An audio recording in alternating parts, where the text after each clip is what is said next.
DNC தமிழோட அரசியல் கதைப்போமா நிகழ்ச்சியில் இன்னைக்கு எதிரும் புதிருமா ரெண்டு கட்சியினுடைய முக்கியமான நபர்கள் வந்து இணைஞ்சிருக்காங்க. பாரதிய ஜனதா கட்சியினுடைய என்ஆர் விங்கோட செக்ரட்டரி ஆர் ஸ்ரீனிவாசும் காங்கிரஸ் கட்சியோட சோஷியல் மீடியாவுடைய சேர்மன் நபிலும் இணைஞ்சிருக்காங்க. ஒரு பரபரப்பான அரசியல் சூழல் 2026 வேட்பாளர் பட்டியலில் அறிவிக்கப்பட்டிருக்கு. முதல்ல நம்ம பாஜக தொடங்கும். 27 பேர் கேண்டிடேட்ஸ் வந்து அனௌன்ஸ் பண்ணிட்டீங்க. ஒரு பெரிய போராட்டத்துக்கு நடுவில் நடந்திருக்கு. ஏன் அண்ணாமலை புறக்கணிக்கப்பட்டார்? சார், அண்ணாமலை புறக்கணிக்கப்படவில்லை. நீங்கள் கேள்வியே வேறு மாதிரி கேட்டிருக்கலாம். நானே இதுக்கான பதில் சொல்லியிருப்பேன். ஒரு பாஜக காரனுக்கும் ஒரே ஒரு காரியகர்த்தாக்கும் அண்ணாமலை அண்ணன் போட்டி போடணுன்னு தான் எங்களுக்கு ஆசை ஆக்சுவலி. ஆனால் அண்ணன் வேணான்னு சொல்லியிருக்காரு. ஏதாவது ஒரு ரீசன் இருக்கும். அவர் ஒரு முடிவு எடுத்திருக்காரு. அது கட்சி நல்லதுக்காக தான் அவர் முடிவு எடுத்திருப்பார். அந்த நம்பிக்கையில் நாங்கள் இருக்கோம். ஆனால் உங்களாவே ஒரு காரியகர்த்தாவை எனக்கு பர்சனலாக சொன்னீங்கன்னா அண்ணாமலை நின்னா காங்கிரஸில் அந்த மாதிரி நடக்கல, பாஜகவில் அந்த மாதிரி நடந்தது தான் ஒரு விஷயம். காங்கிரஸ் வந்து ரொம்ப தெளிவாகவே ஒரு எப்பயுமே காங்கிரஸ் லாஸ்ட் நேரத்தில் வரும். இப்போ கொஞ்சம் குயிக்காகவே நடந்திருக்கு. பல பிரச்சனைகள் இருந்தாலும் ரொம்ப கரெக்டாக வந்திருக்கு. ஆனால் அதிருப்தி அப்படின்னு சொல்லி பார்த்தா பாஜகவில் பயங்கரமாக இருக்குது. எப்படி காங்கிரஸ் மாதிரி ஒரு தேசிய கட்சியோட எதிர்த்து நிற்கிறப்ப இந்த மாதிரி ஒரு சுச்சுவேஷனில் அண்ணாமலை இல்லாமல் எப்படி எதிர்த்து நீங்கள் பாஜகவில் எந்த எதிர்ப்புன்னு சொல்லுங்கள். யாராவது ஒருத்தர் எதிர்ப்பு தெரிவித்தாங்களான்ட்டு எனக்கு தெரியல. யாருமே எதிர்ப்பு தெரிவிக்கல. ரெண்டாவது விஷயம் பார்த்தீங்கன்னா, சகோதரர் காங்கிரஸ் பார்ட்டியில் பார்த்தீங்கன்னா ஜோதிமணி அவர்கள் கூட நேற்றுக்கு ட்வீட் போட்டிருந்தாங்க. அவங்க கட்சியில் ஏகப்பட்ட இஷ்யூஸ் இருக்குது, சீட் டிஸ்ட்ரிபியூஷன்லான்னு சொல்லிட்டு. பட் இங்கே யாருமே அப்படி சொல்லலை. நீங்கள் சொல்கிற மாதிரி எங்களுக்கு ஒரு வருத்தம் இருக்குது. ஏன்னா அண்ணாமலை நின்று இருந்தால் நல்லா இருக்கும்ன்ற ஒரு ஆதங்கம் எங்களுக்கு இருக்குது. சார், ஜோதிமணி ட்வீட் பண்ணியிருக்காங்கன்னு சொல்கிறாங்க சார். ஜோதிமணி காங்கிரஸோட இதில் என்ன சார், அங்கேயும் அந்த பிரச்சனை வந்து தொடர்ந்துட்டு இருக்குன்னு நினைக்கிறீங்களா? ஏன் பிரச்சனையாவே பார்க்குறீங்கன்னு எனக்கு புரியல. ஃபர்ஸ்ட் ஆஃப் ஆல், சகோதரர் சொல்கிறாரு யாருமே பேசலை, யாருமே எதிர்ப்பு தெரியல. எதிர்ப்பு தெரிவிக்காமல் இருக்கிறது தான் தவறு. ஜனநாயக நாட்டில் ஜனநாயக தளத்தில் அவங்கவுங்களுடைய கருத்தை வந்து அவங்கவுங்க சொல்லணும். எனக்கு இது பிடிக்குதுங்கிறத சொல்கிறதுக்கான ஸ்பேஸ் தான் வந்து பொலிட்டிக்கல் ஸ்பேஸ். அந்த பொலிட்டிக்கல் ஸ்பேஸ்க்கு நம்ம இடமே கொடுக்கல அப்படின்னு சொன்னோம்னா அப்போ நம்ம என்ன டெமோக்ராட்டிக் ஃபாலோ பண்ணுறோம்? சார், பாஜக அந்த மாதிரி வந்து யாருமே வந்துட்டு கட்சிக்கு எதிராக வந்துட்டு அந்த மாதிரி செயல்படலாம். ஆனால் நீங்கள் அது பண்ணுறீங்க அப்படிங்கிறது தானே. அதனால தான் நாங்கள் எதிராக இருந்துகிட்டு இருக்கோம். இல்லைன்னா நாங்கள் 2 பேரும் ஒன்றா இருந்திருப்போமே. இல்லை, அந்த கட்சியினுடைய கான்செப்ட்ல இருக்குதுல்ல, அவங்க வந்து அந்த மாதிரி பண்ணலை அப்படிங்கிறப்ப இங்கே வந்து பிரச்சனைக்கு மேலே பிரச்சனையாவே ஆரம்பத்துலேருந்து சொல்கிறது, பாஜக டெமோக்ராட்டிக்கை ஃபாலோ பண்ணாத ஒரு கட்சி, காங்கிரஸ் டெமோக்ராட்டிக்கை ஃபாலோ பண்ணுற ஒரு கட்சி. காங்கிரஸை பொறுத்த வரைக்கும் முட்கட்சி ஜனநாயகம் எப்போதுமே இருந்து கொண்டே இருக்கும். அதற்கு ஆதரவு குரல்களும் இருக்கும், எதிர்ப்பு குரல்களும் இருக்கும். யார் அகில இந்திய தலைமையே முடிவெடுத்தாலும் அதை கிரிட்டிசைஸ் பண்ணக்கூடிய ஸ்பேஸை வந்து நாங்கள் கொடுத்துருக்கோம் சார். அதுதானே உங்களுக்கு ஜனநாயகத்தில் ஒரு ஒரு ஒரு ஒரு நல்ல ஆரோக்கியமான பாஜக இல்லைங்கிறீங்க. ஆமா, இல்லை தானே சார். நான் என்ன சொல்றேன், இப்போ சகோதரர் சொல்றாரு பாஜகவில் இங்க தனிநபர் துதிப்படல் கிடையாது, ஒரு குடும்பத்தை நம்பி இங்க கட்சி கிடையாது, கட்சி தான் குடும்பம் இங்க. அண்ட் ரெண்டாவது விஷயம், இதை விட டெமோக்ராட்டிக் பார்ட்டியை நீங்க பார்க்க முடியாது. பாஜக இஸ் பார்ட்டி வித் டிஃப்ரென்ஸ். இங்கேயும் சகோதரர் சொன்ன மாதிரி இங்க கருத்து வேட்பாளர்கள் இருக்கும், ஆனால் உள்ள பேசிப்பாங்க. அதாவது தலைவர்கிட்ட போய் டைரக்டா இந்த மாதிரி பிரச்சனைகள் இருக்குன்ட்டு. பட் ஒரு டெக்கோரம்னு ஒன்று இருக்கு சார். அதாவது பிரதர் சொன்ன மாதிரி ஜனநாயகம்ன்றது ஒன்று இருக்குது. இன்னொன்று, இது ஒரு கலவரமாகவே மாறிடுச்சு. ஆக்சுவலாக பார்த்தீங்கன்னா எப்படி போச்சுன்னு பார்த்தீங்க இல்லையா? ஒரு 10 நாள் 20 நாள் டிவி கேப் கூட போகலாமான்ற மாதிரி ஏகப்பட்ட பிரவீன் சக்கரவர்த்தி அவர்கள் ட்வீட் போட்டாங்க. அதே மாதிரி எம்பி மாணிக்கம் தாக்கூர் அவர்கள் ட்வீட் போட்டாங்க. நாங்கள் ஜனநாயகமாக பேசுகிறோம். ஏன்னா நம்ம பார்த்தீங்கன்னா எங்கள் கமலாலயத்தில் வந்து தலைவர்கள் வந்து பேசுகிறாங்க, தலைவரே எங்களுக்கு இது வேணும், அது வேணும், இது பிடிக்கல, செய்யலன்னு. அது கட்சிக்குள்ளே நடக்கிற விஷயம். அதை நாங்கள் வந்து வெளிப்படையாக எல்லாருக்கிட்டையும் சொல்லணுன்ற ஒரு அவசியம் கிடையாது. இல்லைங்க, சொல்லணும். அதுதான் ஜனநாயகம். முதல்ல இந்த தேர்தலை விட்டுருங்க. 2024 தேர்தலில் வந்து பாஜக கலவரம் நடக்காம இருந்துச்சு. ஏடிஎம்கே போறாங்களா இல்லையா, ஏடிஎம்கே கூட இருக்காங்களா இல்ல தண்ணி கூட்டணி போடுறாங்களா? ஆனா நீங்க டிவிகே வச்சு தானே முடிச்சிருக்கீங்க. டிவிகே வச்சு தானே, டிவிகேவை தானே நீங்க வந்து ஒரு பாடத்தை பயன்படுத்திருக்கீங்க. அந்த இடத்துல தலைமை யாராச்சும் அப்படி சொன்னாங்களா? எங்களுடைய அதிகாரப்பூர்வமான தலைமை அகில இந்திய அளவில் கார்கே தலைவரோ ராகுல் தலைவரோ உங்களுடைய மேலிட பொறுப்பாளரே வந்துட்டு மேலிட பொறுப்பாளர் என்ன சொன்னார்? அப்படிங்கிற வார்த்தையை பயன்படுத்திருக்காங்க. ஒரு புதுசா வந்திருக்கக்கூடிய கட்சி எங்களை ரெகக்னைஸ் பண்றாங்க. நாங்க அவங்களை குறைச்சி எடை போடல. ஒரு களத்துல, தேர்தல் களத்துல புதுசா வரக்கூடிய எந்த கட்சியுமே நம்ம குறைச்சி எடை போடவே கூடாது. அதுதான் எங்களுடைய மேலிட பொறுப்புல கிரீஷ் விடுங்க சொன்னாப்ல.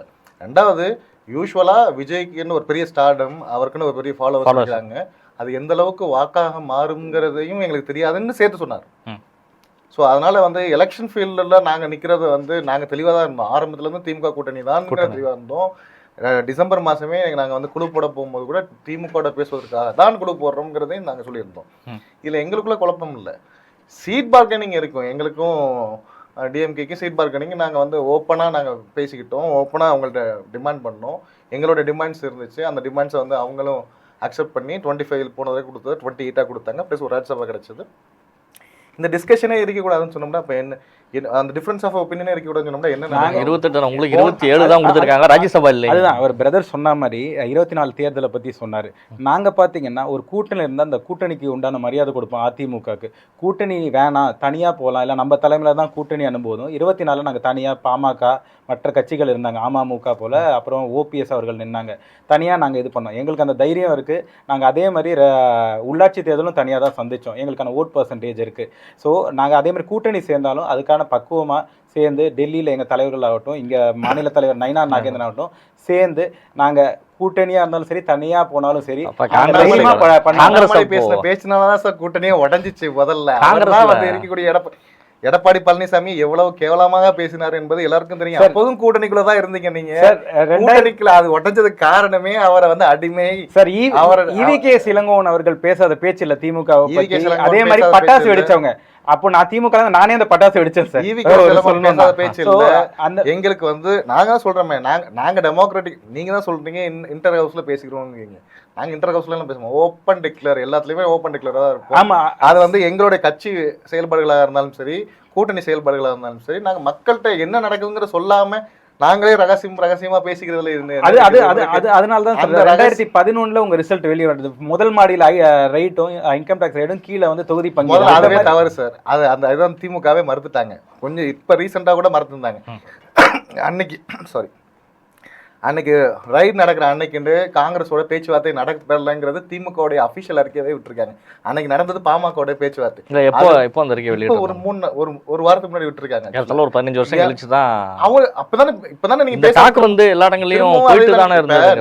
எல்லா இடங்களையும் வந்து ஒரு விஷயம் காங்கிரஸ் மறுக்கலாம், ஆனா திமுகவே மறுத்திருக்கு இல்ல இந்த இருக்க. ஏன்னா விஷயம் வந்து திரும்ப திரும்ப ஹைப்பா வந்து அவங்க ஸ்டாப் பண்ணணும்னு நினைக்கிறாங்க. அன்னைக்கு நடந்த பேச்சுவார்த்தை பாமக நடந்தது. அந்த பாமக நடந்து 3 நாட்களுக்கு அப்புறம் தான் காங்கிரஸோட நாங்க பேச்சுவார்த்தை நடத்தணும் அப்படிங்கறத திமுக சைட்ல இருந்து ஓப்பனா தனிச்சு ஓட் பேங்க காட்டியிருக்காங்க.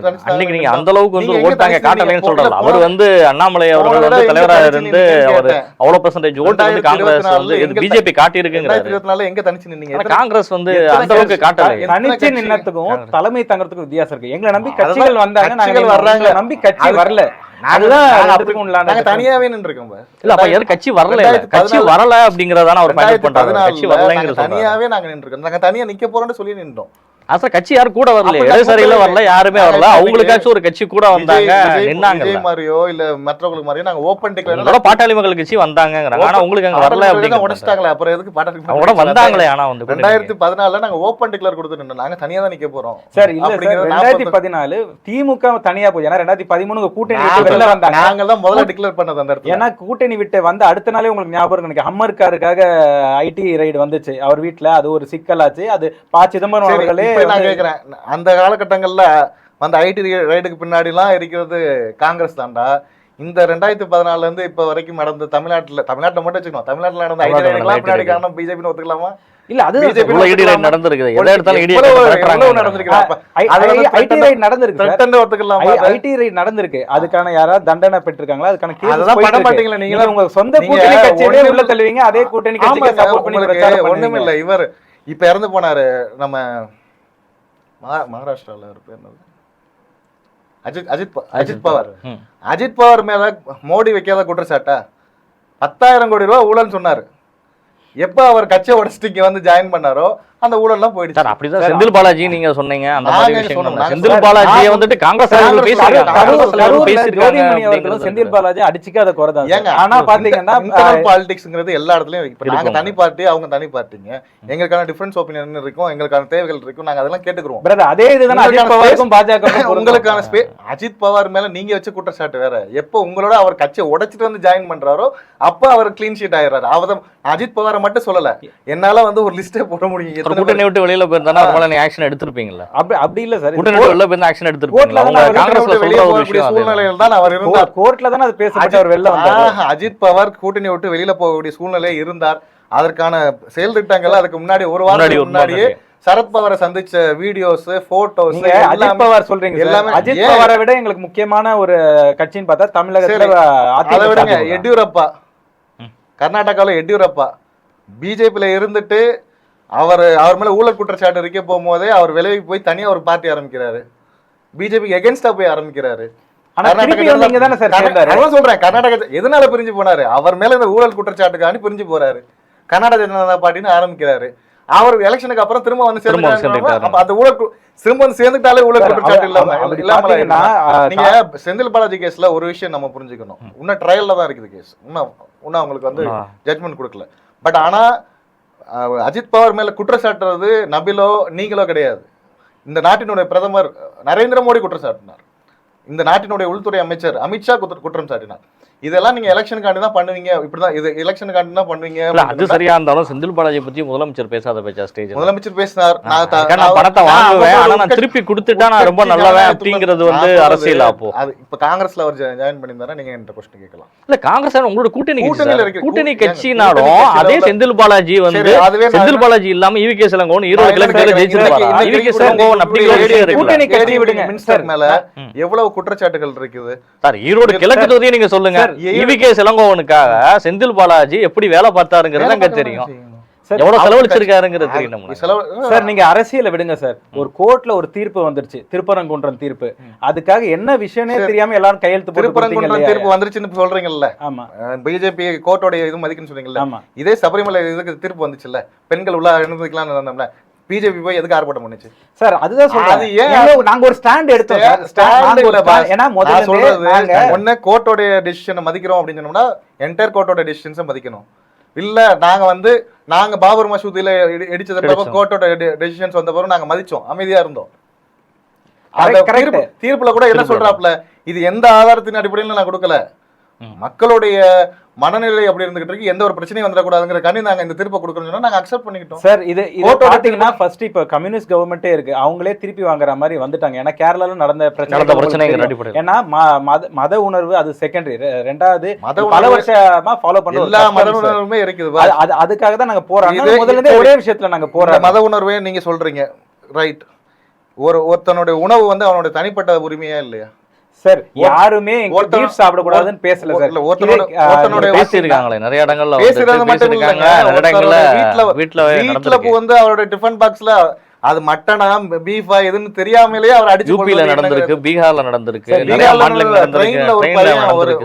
ஒரு மதசலந்து ரம்ஜானுக்காண்டி திரும்பி வந்த பையனை பீஃப் கூட சாப்பிடல, நீ பீஃப் சாப்பிட்டு இருப்பேன்னு சொல்லி அடிச்சு கொண்டதுக்கான இதே எந்த மத உணர்வுகளுக்கு நான் ஒரு விஷயம் என்ன பாக்குறேன்டா, ஒருத்தர் செய்யக்கூடிய தவறுகள்னால நான் ஒட்டுமொத்தமா எல்லாத்தையுமே குறை சொல்லணும்னு நான் சொல்ல வரல. ஆனா அங்க பிஜேபி என்ன ஸ்டாண்ட் எடுக்குதுங்கிறதா என்னோட பிரச்சனை. அந்த நபர் பீகார்ல கொல்லப்பட்ட போது அந்த கொன்றவர்களுக்கு ஆதரவாக வந்து நின்றது BJP MP sir, not BJP மெம்பரை நான் சொல்லலாம். பிஜேபி எம்பி அங்க வந்து நிக்கிறாப்ல. பிரச்சனை அங்க என்ன வருது? காஷ்மீர்ல அந்த ஒரு சின்ன குழந்தை 8 வயசு குழந்தைய வந்து பாலியல் கொண்டு இருக்காங்க. அவங்களுக்கு சப்போர்ட்டா வந்தது யாரு? முதல்ல பிஜேபியோட லோக்கல் எம்எல்ஏ, பிஜேபியோட எம்பி வந்து நிக்கிறாப்ல. இதுதான் நாங்கள் தவறு என்று சொல்லிடுறோம். நான் வந்து ஒருத்தன் தவறு செஞ்சுட்டதுனாலே ஒட்டுமொத்த சமூகம் தவறு, அந்த வழியை நான் அனுபவிச்சுக்கிட்டு இருக்கேன். அதனால நான் அந்த வழியை திருப்பி வேற யாருக்கும் கொடுக்க மாட்டேன். எவனோ ஒருத்தன் தவறு செஞ்சனால ஒட்டுமொத்த சமூகம் தவறு, எவனோ ஒருத்தன் தவறு செஞ்சனால ஒட்டுமொத்த கட்சியும் தவறு அப்படின்னு எந்த முடிவு போக மாட்டோம். ஆனால் அதற்கு ஆதரவாக நிற்பவர்கள் யார் சார்? ஒரு ஒட்டுமொத்த சமூகத்தை பத்தி சொல்றாரு. ஒட்டுமொத்த இனத்தையே அழிச்ச கட்சி காங்கிரஸ் ஸ்ரீலங்கால. சரி, நீங்க வாஜ்பாய் பீரியட்ல என்னென்ன மாதிரியான ஆர்ம்ஸ் சப்போர்ட்ஸ்லாம் வந்து ஸ்ரீலங்காக்கு பண்ணாங்கன்னு ஒரு லிஸ்ட் போட்டு கொடுக்கட்டுமா? சார் ஒரு மினிஸ்ட்ரி சப்போர்ட் பண்ணுவாங்க. இல்ல ஏன்னா உங்க கட்சி தலைவர் சொன்னதான் கலைஞர் சப்போர்ட் பண்ணதுக்கும் ஒரு மிகப்பெரிய ஒரு இனப்படுகொலைக்கு வந்து காங்கிரஸ் காரணமான விஷயங்களும் இருக்கு. காங்கிரஸ் வந்து கலைஞர் சொன்னதா நான் கோட் பண்றேன். கலைஞர் என்ன சொன்னாரு? இது எங்க சொன்னாரு? கலைஞர் சொன்னது சார், நீங்க பாருங்க எங்க சொன்னாருன்னு சொல்லுங்க. கலைஞர் சொன்னது எங்க சொன்னாரு? நீங்க கலைஞர் உண்ணாவிரதம் முடிச்ச உடனே என்ன சொன்னாரு? நீங்க எடுங்க உண்ணாவிரதம் முடிக்கிறது காரணமே அங்க வார் வந்து பாயிண்டா எனக்கு சொல்லுங்க. காங்கிரஸ் தான் இதற்கு காரணம்னு எங்கேயாச்சும் சொல்லிருக்காருன்னா பாருங்க. காங்கிரஸ் சார் மத்திய அரசுல போய் யார் இருந்தா? சொல்றேன், இதே ஸ்ரீலங்கா இஷ்யூஸ்ல 2014 அப்புறம் இவங்களுடைய பிஜேபியோட கவர்மெண்ட் இருக்குது. அங்க உள்ள மக்களுக்கு என்ன மாதிரியான நலத்திட்ட உதவிகள் இவங்க வந்து செய்யறதுக்கு தயாரா இருந்தா? நான் கேக்குறது. ரெண்டாவது, இதே சுப்பிரமணிய சுவாமி இவங்க இப்ப அவர் கட்சியில இருக்காரா இல்லையான்னு அந்த கன்ஃபியூஷன்ஸ்லாம் போல. அவர் வந்து காங்கிரஸ் பீரியட்லையுமே காங்கிரஸ்ல இருந்தார், பிஜேபியோட இதுலையுமே பிஜேபியில் இருந்தார். ஆனால் இப்போ அவர் தன்னை தீவிர இந்துத்துவ ஆதரவாளராக காட்டிக் கொண்டிருக்கிறார். அவர் சொன்ன ஸ்டேட்மெண்ட்டு வாஜ்பாய் ஸ்ரீலங்கன் கவர்மெண்ட்டுக்கு இருக்கக்கூடிய ஆயுதங்கள் கொடுத்து ஆயுதங்கள் எதுக்கு கொடுக்குறாங்க? போருக்கு தான் கொடுக்குறாங்க. பயன்படுத்த முடிஞ்சுச்சு. இன்னும் உச்சகட்டமாக காங்கிரஸ் செய்ய ஒரு விஷயத்தை போர் கப்பல்களை அனுப்பி அந்த ஸ்ரீலங்கன் கவர்மெண்ட்டுக்கு ஆதரவாக நின்றார்னு ஒரு ஸ்டேட்மெண்ட் இருக்குது. நீங்க இதெல்லாம் நான் பொதுவாக சொல்லலை, நீங்க எல்லாமே கவர்மெண்ட் ரெக்கார்ட்ஸ் இருக்குது, எல்லாத்துலயுமே போய் பார்த்துக்கலாம். நான் சொல்ல வர்றது, ஆனா 2009 போர்ல வந்து 2009 போர்ல காங்கிரஸ் வந்து தமிழர்களுக்கு அரணா இருந்துச்சா? ஒரு கட்டத்துல உச்ச 2009 காங்கிரஸ் வந்து தமிழர்களுக்கு அரணா இருந்துச்சுங்கறீங்களா? ஸ்ரீலங்கா போர்ல வந்துட்டு அரணா இருந்துச்சுன்னு சொல்றீங்க. இன்னொன்னு சொல்றாங்க, தமிழ்நாட்டுல கொதிப்பா வச்சிருந்த காலம் அது. தமிழர்கள் பள்ளி மாணவர்கள் கல்லூரி மாணவர்களுக்கும் கொதிப்பா வச்சிருந்த காலம். தமிழர்கள் அரணாக இருந்த ஒரு காரணத்தினாலதான் ராஜீவ்காந்தி அவர்கள் எப்போ ஸ்ரீலங்காவுக்கு விசிட் பண்ணாரோ ஒரு சிங்கள மதவெறி கொண்ட ஒரு ராணுவ நபரால தாக்கப்பட்டார். இது எல்லா விஷுவல்ஸ்லயும் இருக்குது. ஏன் தாக்கப்பட்டார்? புலிகளுக்கு இந்திரா காந்தி அவர்கள் செய்யாத உதவி இது வரைக்கும் யாரும் செஞ்சிருப்பாங்களான்னு நீங்க டெஸ்ட் பண்ணி 2009 மன்மோகன் சிங் சோனியா காந்தி அவங்க நடந்துக்கிட்டாங்களா அப்படிங்கறது ராஜீவ் காந்தி சொல்றதும் இந்திரா காந்தியை வந்து உதாரணம் காட்டுறதெல்லாம் சரி ஓகே. ஆனா 2009 என்ன நடந்துச்சு? வருஷப்படுத்துறாங்க ஒவ்வொரு விஷயமா. இந்திரா காந்தி என்ன பண்ணார், ராஜீவ் காந்தி என்ன பண்ணார்? ராஜீவ் காந்தி அவர்கள் கொல்லப்பட்ட பிறகுதான் நாங்கள் இந்த விஷயத்தில் வந்து எந்த ஒரு முன்முடிவும் எடுக்க போவதில்லை, யாருக்கும் ஆதரவாக இருக்க போவதில்லை, நாங்க அஸ் கவர்மெண்டோட டேர்ம்ஸோட இருந்துட்டு போக போறோங்கிற முடிவு எடுத்தோம். அதுக்கு முன்னாடி வரைக்கும் எங்களுடைய சப்போர்ட் வந்து அங்க இருக்கக்கூடிய தமிழர்கள் மீன்ஸ் அந்த போராடக்கூடிய குழுக்கே நம்ம டைரக்டா சப்போர்ட் பண்ணியிருக்கோம். அந்த ராஜீவ்காந்தி இன்சிடென்ட் நடந்ததுக்கு அப்புறம் நிறைய கான்ஸ்பிரன்ஸ் இருக்குது. அதில் எல்டிடியோட இன்வால்மெண்ட் இருக்குதுங்கிற ஒரு கான்ஸ்பிரன்ஸ் இருக்குது, இல்லைங்கிற ஒரு கான்ஸ்பிரன்ஸ் இருக்குது, மொசாடோடைய இன்வால்மெண்ட் இருக்குது, நிறைய கான்ஸ்பிரன்ஸ் இருக்குது. இந்த கான்ஸ்பிரன்ஸுக்குள்ளெல்லாம் நாங்கள் போக விருப்பப்படலை. ஆனால் அந்த டயத்தில் அந்த நேரத்தில் வந்து எல்டிடி மேலே வந்து ஒரு பிம்பம் உருவப்பட்டுச்சு. அதற்கு பிறகு நாங்கள் அமைதி காத்தோமே தவிர நாங்கள் எதுக்கும் ஆதரவாக நிற்கவில்லை. இன்னொரு ஆதரவு விட்டுருங்க, இவர் பிரதர் இவ்வளோ லைனாக அடுக்குனார்ல, சிம்பிளாக நான் ஒரு கேள்வி கேட்குறேன். பேரறிவாளனை கூப்பிட்டு தலைமைச் செயலகத்துல கட்டி பிடிச்சாரு, அது அவருக்கு ஓகேவா? தலைமைச் செயலகத்துல ஏதாவது வீட்டுல இல்லங்க, தலைமைச் செயலகத்துல வீட்டுல அவருடைய முதல்வரோட வீட்டுல கட்டி எங்களுக்கு நீங்க இடத்த விடுங்க, அவர் பண்ண விஷயம் இருக்குதுங்க, அது அவங்களுடைய ஸ்டாண்ட். இப்ப டிஎம்கே செய்யக்கூடிய எல்லா நாங்க ராஜீவ் படுகொலையை கண்டிக்கிற விஷயத்தை நீங்க சொல்றீங்க. எங்களுக்கு அதிருப்தி இருக்குது. எத்தனை விஷயத்துல நீங்க கண்டிச்சிருக்கீங்கன்னு சொல்லுங்க. எத்தனை விஷயத்துல கண்டிச்சு அறிக்கை கொடுத்துட்டு இருக்கீங்க? திமுக செல்வப்பிரந்தை தலைவரா பதவி ஏற்றல இருந்து திமுக காரராவே மாறி போயிருக்காரு. இது அபாண்டமான குற்றச்சாட்டு. இல்ல திமுக மாறி போயிருக்காருங்கிறதான வந்துட்டு வெளிப்படையா பேசப்படுற விஷயம். உங்க கட்சி காங்கிரஸ் பேசக்கூடிய விஷயமா தான். அண்ணாமலையே டிஎம்கே காசு வாங்கிட்டு தான் போன தடவை வந்து 2024 கூட்டணியில் நிக்க விடாம பண்ணாப்லன்னு ஒரு அண்ணாமலை தலைவர் பதவியில எல்லாம் செல்வப்பிரந்தை இருந்துட்டு இருக்காரு. செல்வப்பிரந்தை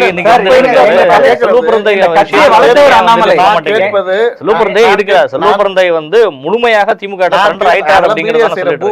வேற எதுவுமே கிடையாது. அதே மாதிரி ட்விட்டர்ல யாரோ எழுதுறாங்கன்றதுக்காக எங்க தலைவரை சொல்லுங்க.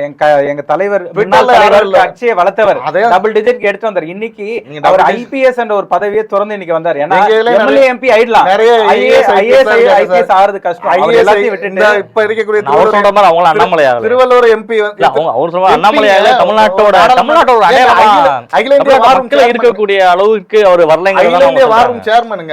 பிஜேபி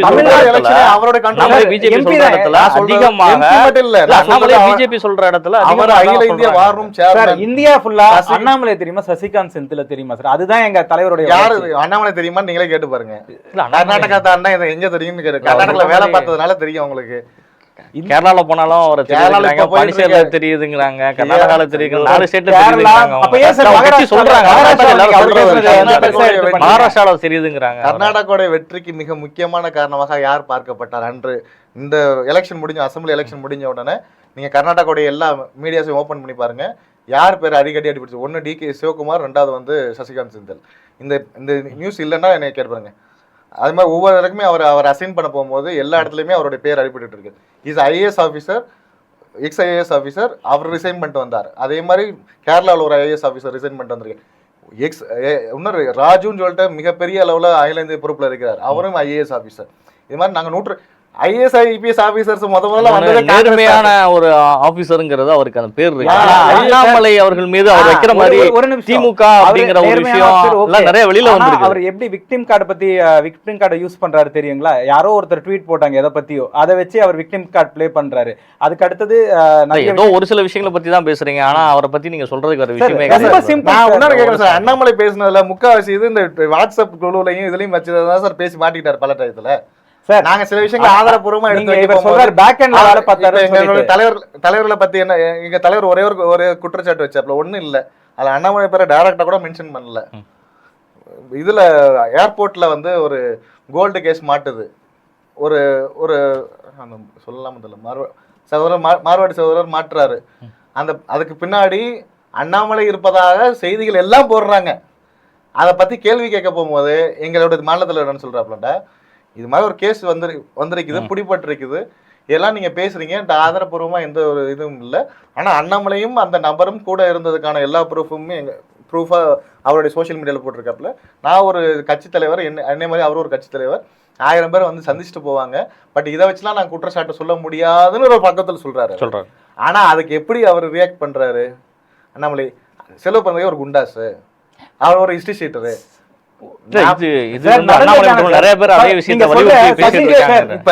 சசிகாந்த் செந்திலோட ரிலேட்டிவ் தான் சவுக்கு சங்கர் அவர்கள், யூடியூபர் சவுக்கு சங்கர் அவர்கள். அவர் யார் பிரச்சனை பண்ணா? நாங்க பிரச்சனை பண்ணோமா? இவர் செல்வ பிறந்தகை தானே பண்ணாரு, செல்வ பிறந்தகை கூட இருக்கவங்க தானே பண்ணாங்க. யார் கூட? அவங்க லேடி பேரு தெரியல சார், அவங்க தானே பிரச்சனை பண்ணாங்க. அவங்க தான் வந்து வாதாடினாங்க. அதேதான் சொல்றோம்.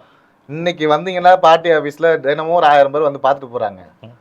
அவங்க ஏரியாக்குள்ள ஒரு 500 பேர் இன்னைக்கு பிரச்சாரத்துக்கு போயிருக்காரு, 500 பேர் பாத்துட்டு போறாங்க, எல்லாம் போட்டோ எடுத்து. அப்ப ஏன் சார் கண்டிக்கல? கண்டிச்சு அந்த நீக்க வேண்டியதானே சார்? ஒரு எவ்வளவு கேவலமான விஷயம். எந்த பொசிஷன்லவே இல்லையேங்க, எப்படிங்க நீக்க முடியும்? கட்சி விட்டு நீக்குங்க. எங்க நிறைய பேர் நீக்கிட்டாங்க. நீங்க அடிப்படை உறுப்பினர் பதவியில நீக்குங்க. பிஜேபி நேஷனல் பார்ட்டி, நாங்களும் நேஷனல் பார்ட்டி. உங்களுக்கு அந்த ரூல்ஸ் புரிஞ்சிருக்கும். இங்க அடிப்படை உறுப்பினரை வந்து நீக்கிறதுக்கு கரெக்ட்டுங்க. அடிப்படை உறுப்பினர் நீக்கிறதுக்கு ஒரு எக்ஸாம்பிள் செட் பண்ணுங்க. ஒரு எக்ஸாம்பிள் செட் பண்ணுங்க. ஒரு விஷயம் நான் சொல்றேன், மலம் கறக்கிறது எவ்வளவு ஒரு தப்பான விஷயம். மனிதனுக்கான எந்த ஒரு இதுமே எங்களுக்கு ஒரு சோஷியல் மீடியா இன்ஃப்ளூயன்சர், ஒரு ஊடகவியலாளர் இருந்துட்டு இருக்காரு, அவர் வீட்லயும் நடந்திருக்குது அப்படிங்கறப்ப சவுக்கு சங்கர் வீட்ல நடந்திருக்குது. பட் அது நாங்க என்கரேஜ் பண்ணவும் இல்ல. எத்தனை இடத்துல கண்டிச்சு பிரஸ் மீட்ல கேட்க போகும்போது 2 இடத்துலயும் அவர் கண்டிச்சார், அது பண்ணக்கூடாது, நம்ம கருத்தா தான் எதிர்கொள்ளணும்னு சொன்னார். நீங்க பண்ணதே அவர்தாங்கறாங்க. அவங்க சொல்லுவாங்க சார், பண்ணதே அவர்தான் அப்படிங்கறத அண்ணாமலை மக்களுக்கு 2000 கோடி ரூபாய்க்கு ப்ராஜெக்ட் போட்டிருக்காரு. நம்மள அடுத்து வெளியே போட்டோம் பெங்களூர்ல. இதுக்கு அண்ணாமலை அவர்கள் சொன்ன பதிலே நான் கோட் பண்றேன். அவரும் பிசினஸ் பண்ண, அவர் ஐஎம்ல படிச்சவர், அவங்க வைஃபும் படிச்சவங்க, அவங்க பிசினஸ் பண்றாங்க. அதே மாதிரி ரெண்டாவது விஷயம் ப்ரூஃப் இருந்தா எடுத்து வந்து போடுங்க. ப்ரூஃப் தான் கேக்குறாங்க. உங்களுக்கு 2000 சார் உங்க கவர்மெண்ட் சார் அவங்க கவர்மெண்ட் நடக்குது, ஸ்டேட் கவர்மெண்ட், அவங்க சென்ட்ரல் கவர்மெண்ட்ல இருக்கு சார். ரெண்டு விஷயம் சார். அந்த விஷயம் வெளியில வருவதற்கு ஒரு 2 வாரத்துக்கு முன்னாடி ஒரு பேட்டி கொடுக்குறாரு அண்ணாமலை. இப்ப என்ன மனநிலையில இருக்கிறீங்கன்னு, நான் ரொம்ப ஃப்ரீயா இருக்கிறேன், எனக்கு பழைய மாதிரியே நான் வந்து இயற்கை விவசாயத்துக்கு திரும்பலான்னு இருக்கேன், எனக்கு வந்து மாடுக்கோ எதுக்கோ வந்து லோன் அப்ளை பண்ணியிருக்கேன், 20 லட்ச ரூபாய் 25 லட்ச ரூபாய் லோன் அப்ளை பண்ணியிருக்கேன், வந்த உடனே நான் அந்த இதை ஃபாலோ பண்ணிட்டு போறேன். இது சொன்னார்ல இல்லையா? வெறும் 20 லட்ச ரூபாய்க்கு லோன் அப்ளை பண்ணவருக்கு 2000 கோடி ரூபாய் ஒரு இன்வெஸ்ட்மெண்ட் பண்றதுக்கு சார் எங்க இருந்து வந்தது? சிம்பிள். யார் கொடுத்தது? சிம்பிள். நீங்க ஆர்டிஐ ஃபைல் பண்ணுங்க. ரெண்டாவது விஷயம் பாத்தீங்கன்னா உங்க கவர்மெண்ட் ஆர்டிஐ சர்ச்சிங்களே, அவங்க state government sir, Karnataka state government. நீங்க கம்பெனியோட இன்வால்வ்மென்ட்ங்கிறது சென்ட்ரல் கவர்மெண்டோடது சார். ஒரு போர்ட் ஆஃப் டைரக்டர்ஸ்ல 3 பேர் இருக்குது. ஒன்னு அவர் பேரு, இன்னொன்னு அவங்க மனைவி பேரு, இன்னொன்னு அவங்க கசின் பேரு, யார் பேரோ இருக்குது. 3 பேர் இருக்குது. இப்போ நான் பிசினஸ் ஆரம்பிக்கிறேன், இப்போ இவர நான் பிசினஸ் பண்றாப்ல, நான் இன்வெஸ்ட்மென்ட் பண்றேன், ஒன்னு சைலண்ட் பார்ட்னரா இருக்கணும், இல்லன்னா ஃப்ரண்ட் அண்ட் பார்ட்னரா இருக்கணும். அப்ப சைலண்ட் பார்ட்னரா இருந்தா பேலன்ஸ் ஷீட்ஸ் வந்து என்னங்கறத நான் சப்மிட் பண்ணணும். ஃப்ரண்ட் அண்ட் பார்ட்னரா இருந்தா இவர் என்ன இவ்வளவு இன்வெஸ்ட்மென்ட் பண்ணிருக்காரு, இவருக்கு இவ்வளவு ஷேர் இருக்குதுங்கிற அந்த மொத்த ஷேர்லயுமே 100% போட்டிருக்க ஷேர்ல இவங்களுக்கு ஈக்விட்டியே இல்ல இன்வெஸ்டர்ஸ்க்கு. அப்ப அந்த 2000 கோடி ரூபாய் எப்படி உள்ள வந்துச்சு சார்? அதுதான் கேக்குறீங்க. ஆர்டிஐல போடுங்க பாருங்க. இதுக்கெல்லாம் சேர்த்து வச்சு தான் அண்ணாமலை பதவி விட்டு அனுப்பிட்டாங்களா மொத்தமா எல்லாத்துக்கும் சேர்த்து? சீட்டு கூட கொடுக்க மாட்டேங்கிற அளவுக்கு வந்து பிஜேபி போனதுக்கு பாத்தீங்களா? இன்றும் அண்ணாமலை அவர்கள் தான் டாபிக்கா இருக்காங்க. ஏன்னா அதுதான் சார், அதான் பிரச்சனை. நீங்க இதுக்கு முன்னாடி கேஎஸ் அழகிரி எங்களுக்கு தலைவரா இருந்தாரு, அவர் போயிட்டாரு, செல்வ பிறந்தகை தலைவரா வந்துட்டாரு. நாங்க எல்லாம் செல்வ பிறந்தகை தலைவரை பேசிக்கிட்டு இருக்கோம். அவங்களோட நைனா நாகேந்திரன் இப்ப தலைவரா வந்துட்டாரு. எல்லாரும் நயனா நாகேந்திரனை ஃபாலோ பண்ணணுமா அண்ணாமலை ஃபாலோ பண்ணணுமா? ரெண்டே சார் நான் அண்ணாமலை போன ஒரு பேட்டியிலே சொல்லியிருக்கேன். நயினார் நாகேந்திரன் அவர்கள் எங்க தலைவர் எவ்வளவு பண்ணியிருக்காருன்னு சொல்லியிருக்கேன். களத்துல இறங்கி எவ்வளவு பூத் கமிட்டி இன்க்ரீஸ் பண்ணியிருக்காருன்னு சொல்லியிருக்கேன். அவரை நாங்க இது பண்ணல. அதே மாதிரி கே.எஸ். அழகிரி முன்னாள் தலைவர், இந்த சைடு அண்ணாமலை முன்னாள். இன்னைக்கு அண்ணாமலை ஒரு கூட்டம் கூடனா அவ்வளவு கூட்டம் கூடும். கே.எஸ். அழகிரிக்கு 5 பேர் கூடினாங்க, ஞாபகம் இருக்கா? ரயில் மறியல் சொல்லிட்டு அது வந்து ஒருத்தங்களுக்கு தலைவரா இருக்கிறது வந்து ஒரு கட்சியிலே வந்துட்டு பாப்புலரான 2-3 லீடர்ஸ் வந்து அவங்க இதுல இருக்கிறாங்க, ஆனா காங்கிரஸ்ல இல்லைங்கிறதான சொல்றாரு. ஊருக்கு டிராவல் பண்ணிட்டு இருக்காரு. இமிடியேட்டா ராகுல் காந்தியோட டிஸ்குவாலிஃபிகேஷன் மெசேஜ் வருது. என்ன பண்ணார்? பக்கத்துல இருக்கிறவங்களோட போய் நின்றார். ஆனா அந்த ஒரு மணி நேரம் கழிச்சு திரும்ப ஒரு இடத்துல ஆர்ப்பாட்டத்துல போய் கலந்துட்டாரு. கிட்டத்தட்ட 2000 பேர் கலந்துக்கிட்டாங்க. இந்த காங்கிரஸ்ல வந்து யார் கூட்டினாலும் கூட்டமே வர்றது இல்லைங்கிறதா சொல்றாங்க. இன்னைக்கு பிஜேபில அவ்வளவு கிரௌட் நான் சொல்ல காங்கிரஸ் பெருசா மாநாடு நடத்துறது கிடையாது. பெருசா மதுரையில மன்னன் சொல்றாரு. சின்ன ஒரு எக்ஸாம்பிள் சொல்றேன் சார். நாங்க கிராம கமிட்டின்னு ஒரு இதை இன்ட்ரோடியூஸ் பண்ணோம் சார். நீங்க செல்வபந்தயத்தில் இந்த கிராம கமிட்டியில் இது வரைக்கும் ரெஜிஸ்டர்டான அதாவது நிர்வாகிகள் மட்டும் 2,64,000 பேர். 2,64,000 பேர். நீங்க எல்லாம் பூத் லெவல்ல சிந்திச்சுக்கிட்டு இருக்க போகும்போது செல்வபந்தை தலைவர் என்ன சொன்னார்னா, உண்மையான கட்சி வளர்ச்சி பணி வந்து கிராமத்துல இருந்து தான் தொடங்கணும். அதான் எல்லாரும் விருப்பப்படுறாங்க. இது வரைக்கும் இந்தியாவில் எந்த கட்சியுமே ஆல் இண்டியா கட்சி இப்படி ஒரு ஸ்கீம் இன்ட்ரோடியூஸ் பண்ணதே கிடையாது. முதல்ல நம்ம இன்ட்ரோடியூஸ் பண்ணுவோம்னு சொல்ல போகும்போது அகில இந்திய தலைமையை யோசிச்சு இது சக்சஸ் ஆகுமா அப்படின்னு சொல்லிட்டு, ஆனால் நாங்கள் சக்சஸ் பண்ணி காட்டணும். 93% சக்சஸ் பண்ணி காட்டிருங்க. 2,64,000 பேர். நான் உங்களுக்கு பொய் சொல்லல. நான் 15,000 வந்து தெருமுனை கூட்டங்கள் நடத்திருக்கோம். மினிமம் குறைஞ்சபட்சம் 100 பேர் வந்திருக்காங்க. அதுக்கான ப்ரூஃப்ஸ் எல்லாமே சரல் ஆப்ல நாங்க செல்வபந்தை தலைவர் ஆனதுக்கு அப்புறம் இவ்வளவு மெம்பர்ஸ் இருக்காங்கன்னு சொல்லிட்டீங்க. ஆனா 28 சீட்டுக்கு 62 நாளா கூப்பிடவே மாட்டேன்னு சொன்னதுல வந்து என்ன ஒரு இது காங்கிரஸ் அவங்களுக்கு மட்டும் எப்போ சார் முடிஞ்சுச்சு? இல்ல 28 சீட்டுக்கு சொல்றேன். பிஜேபி நீங்க சொல்லுங்க 27 சீட்டு வந்து அவங்களுக்கு வந்து ஒதுக்கப்பட்டது. நீங்க 28 சீட்டுக்கு காங்கிரஸுக்கு ஏன் வந்து 62 நாள் வந்துட்டு கூப்பிடாமையே நடந்திருக்கு? அவங்க கட்சியில என்ன நிலைமை? எங்க தலைவர்கள் டெல்லி தலைவர்கள் முடிவு பண்ணிட்டாங்க. இங்க நயினார் நாகேந்திரன் உங்களுக்கு தெரியும், நல்ல இருக்காரு. கூட்டணிக்கு தலைமையை தாங்குவது தமிழ்நாட்டை பொறுத்த வரைக்கும் நாங்கள் கிளியரா இருக்கோம் சார். அகில இந்திய அளவில் காங்கிரஸ் தலைமை, தமிழ்நாட்டை பொறுத்த வரைக்கும் திமுக தலைமை. திமுக பாண்டிச்சேரியில் நீங்க எடுத்துட்டீங்கன்னா காங்கிரஸ் தலைமை. அதுதான் திமுக அடிமையாயிட்டீங்க. அது திமுக அது பிரச்சனை தான சார் பண்ணிட்டு அடிமையாயிட்டீங்க. எங்களுக்கு எந்த பிரச்சனை இல்லையே. புதுசா இவங்க லட்சிய ஜனநாயக கட்சியும் சேர்த்துருக்காங்க. பாதி பேர் நீங்க டிவிக்குள்ள போய் நிக்கிட்டு இருக்காங்க. X minister. ஆமா சார், பிஜேபி பிரசிடென்ட். ஆமா நாங்க தட்டி அவங்கலாம் போய் நின்னுட்டு இருக்காங்க. அதுதான் சார் பிஜேபி. நாங்க ஃபேஸ் வேல்யூ பாக்கறல. இது பண்ணலையா? அவங்க ஏதாவது தப்பு இன்னைக்கு ஒருத்தர் நீக்கப்பட்டார். இன்னைக்கு ஒருத்தர் தஞ்சாவூர்ல வந்து வேட்புமனு தாக்கல் பண்ணாரு, இமிடியேட்டா நீக்கப்பட்டார். காங்கிரஸ்ல அப்படி எதுவுமே பண்றது இல்ல. யார் வேணாலும் பேசலாம். ஜனநாயக கட்சின்றது ஒரு பக்கம் காங்கிரஸ் வந்து டிவிக்கே விட்டுட்டு சீட் பேரிங்ல ஒரு விஷயம் பண்றீங்க. டிவிக்கே வந்தாதான் இங்க ஆட்சி அமைக்க முடியும்ங்கறத ஒரே ஒரு கேள்விக்கு மட்டும் பதில் சொல்லிடுறேன். தனிநபர் துதிப்பாடுறது இங்க இல்ல அப்படின்னு சொல்லி பிஜேபியில இல்லன்னு சொல்றாப்ல. 14ல இருந்து ஒரு ஜனநாயக முறைப்படி தனிநபர் ஒழுக்கத்தை பத்தி சொல்றேன். ஃபர்ஸ்ட் நீங்க இப்ப இல்ல அப்ப சொன்னது தனிநபர் துதிப்பாடுறது இல்லன்னு சொன்னீங்க. 2014ல இருந்து வேற யாராச்சும் ஒரு கேண்டிடேட் இவர் தான் பிரைம் மினிஸ்டர் அப்படின்னு சாரி இவர் தான் பிரைம் மினிஸ்டர் அப்படின்னு சொல்லிட்டு உங்களுக்கு ஜனநாயகப்படி என்ன சார் செய்யணும்? சார் மோடி அவர்கள் அவங்க அப்பா இந்த கட்சியில இருந்தாரா இல்லன்னா அவங்க தாத்தா இந்த கட்சியில இருந்தாரா? இது வந்து அவர் கஷ்டப்பட்டு பிரைம் மினிஸ்டர் பண்ணவர். 84 பேரை நான் போட்டு காமிக்கட்டுமா? யார் யாரெல்லாம் அவங்க அப்பா அவங்க தாத்தா எல்லாம் பிஜேபியோட இருக்காங்க. நானே சொல்றேன், எங்க அப்பாவும் பிஜேபில இருக்காரு. அமித்ஷாவுடைய எந்த கிரிக்கெட் விளையாண்டு சார் அவர் வந்து கிரிக்கெட் போர்டு சேர்மனா இருக்காப்ல. எந்த இன்ஃப்ளூயன்ஸ் சார்? அப்ப அப்படி பார்த்தா ராஜேஷ் சுக்லா உங்க கட்சியால் தானே சார்? அவரு அதே இதே போர்டுல தானே சார்? ராஜேஷ் சுக்லா இருக்காரு. அவர் பையன் ஏதாச்சும் வந்துட்டு இருக்காப்ல. அமித்ஷா ஜெய்ஷா பையன் வந்தா கேளுங்க சார். அமித்ஷா பையன் தான் சார் ஜெய்ஷா. அவர் ரெண்டாவது அமித்ஷா பையன் கட்சிக்கு வந்தா கேளுங்க. இது வந்து அவர் பண்றாரு. போர்டுல தானே இருக்காருங்கறாரு. இவர் போர்டுல இருந்து நல்லதா சார் பண்ணாரு. பையன் என்ன பொசிஷன்ல இருக்காப்ல? எடியூரப்பா பையன் இன்னைக்கு கர்நாடகா மாநில தலைவர் சார். பேசலாமே சார். காங்கிரஸோட தலைமை அப்படிங்கிறது நீங்க வந்து மோடி இருக்கலாம், மோடிக்கு அப்புறம் அமித்ஷா வரலாம்ங்கறாரு. ஆனா காங்கிரஸோட தலைமை அப்படிங்கறப்ப நீங்க பிரைம் மினிஸ்டர் காங்கிரஸோட தலைமை வரணும் நீங்க யாராச்சும் எதிர்பார்த்தீங்களா? சார் வினோத் சார் இவரு கண்ட்ரோல் யார்ட்ட இருக்கு? இல்ல 2004ல வருவீங்க. ரிமோட் யார்ட்ட இருக்கு? சார் 2004ல வருவீங்க. ரிமோட் ஒரு ஃபேமிலி. இத பத்தி சொல்றாங்க. அமித்ஷா பையன் ஜெய்ஷா பையன் வந்து போர்ட் ஆஃப் கண்ட்ரோல் கிரிக்கெட்ல இருக்காருன்னு அவர் வந்த பிறகு நீங்க அச்சீவ்மென்ட்ஸ் பாருங்க. அத நான் பேச விரும்பல. ரெண்டாவது விஷயம் ரிஃபார்ம்ஸ் பத்தியும் பேச விரும்பல. அப்படி பார்த்தா இங்க இவர் தானே சார் இருக்காரு. பொன்முடியோட ரெண்டாவது பையன் தான் இங்க வந்து டிஎன்சிஏ உடைய இது. அப்படி பார்த்தாலும் நயினார் நாகேந்திரன் கட்சி தலைவர் சோசியல் மீடியா விங்கோட தலைவர் நயினார் பாலாஜி இல்ல இளைஞரணியில போட்டிருக்காங்க, ஸ்போர்ட்ஸ்ல இருக்காரு, இல்ல அவருக்கு சோசியல் மீடியாவோட இன்சார்ஜும் போட்டிருக்காங்க, இன்சார்ஜ் வேற போட்டிருக்காங்க. அவரும் சொல்றேன்ல, நாங்க வந்து இந்த அதாவது இதை வந்து அவங்க வந்து ஒரு டூலா யூஸ் பண்றாங்களே தவிர அதை அவங்க ஃபாலோ பண்றதே கிடையாது. நாங்க அந்த டூலா யூஸ் பண்றது யார் வேணாலும் வரட்டும், அவங்க கரெக்டா அவங்க டேலண்ட் இருந்தாங்கன்னா அவங்களுக்கான ஸ்பேஸ் இருந்துட்டு போவோம், அவ்வளவுதான் விஷயம். இன்னைக்கு இருக்கக்கூடிய அமைச்சர்கள்ல அவர் ராஜ்நாத் சிங்ல இருந்து ஆரம்பிச்சு எத்தனை பேர் பட்டியல் போடலாங்கிறது வேற. நம்ம அந்த இதுக்குள்ள தமிழ்நாடு அரசியல் அந்த மாதிரி பிஜேபியில கிடையாது. அந்த மாதிரிலாம் ஒரு பெரிய பாலிடிக்ஸ் தமிழ்நாடு பாலிடிக்ஸ்ல, ஆனா காங்கிரஸ்ல அதான் நினைச்சிட்டு இருக்கு. ஒண்ணு சிதம்பரம் பையன் கிருஷ்ணசாமி அவரோட பையன் அப்படிங்கிற அளவு தான். நீங்க தானே இப்போ ஒரு எக்ஸாம்பிள் சொன்னீங்க, நயனா நாகேந்திரன் பையன் தானே சொல்ல முடியும். பிஜேபி ஒருத்தர் தான் சொல்லிருக்காங்க. ஆனா காங்கிரஸ்ல ஒரு லிஸ்ட் போட்டா வரிசை எல்லாரும் தலைவரோட பசங்க அப்படிங்கறதா இருக்கு. இருந்துட்டு போட்டுமே, அதுல என்ன பிரச்சனை வரப்போகுது? அதே மாதிரி சார் நீங்க ஒரு குற்றச்சாட்டை வைக்கிறீங்க. ஜெய்ஷா விஷயத்துல எவ்வளவு தூரம் சொல்லிருக்கீங்க. ஜெய்ஷா ஒரு விஷயத்தை வச்சிருக்கீங்க, எவ்வளவு சொல்லிருக்கீங்க. ஒண்ணு நாமினேட்டட் பதவியில போய் உட்காரல, புரியுதுங்களா உங்களுக்கு? இத்தனைக்கும் 2014 கட்சி அவ்வளவு பெரிய கிரைசிஸ் சந்திக்க போகும்போது தனிப்பட்ட முறையில நின்று அவர் தோத்தும் இருக்கார், தோல்வி அடையவும் தெரிஞ்சும் நின்றார் அவர். அப்ப கட்சிக்கான அவர் எத்தனை வருஷமா வேலை பார்த்துட்டு இருக்காரு. இப்ப சிவங்கல் வேற யாருமே இல்லையா? சிவங்கல் வேற யாரும் இல்லைன்னு சொல்லல, அந்த யாருமே இல்லையான்னு கேக்குறேன். அந்த பொசிஷனுக்கு அவர் ஒரு குவாலிஃபைல இருக்காருல்ல.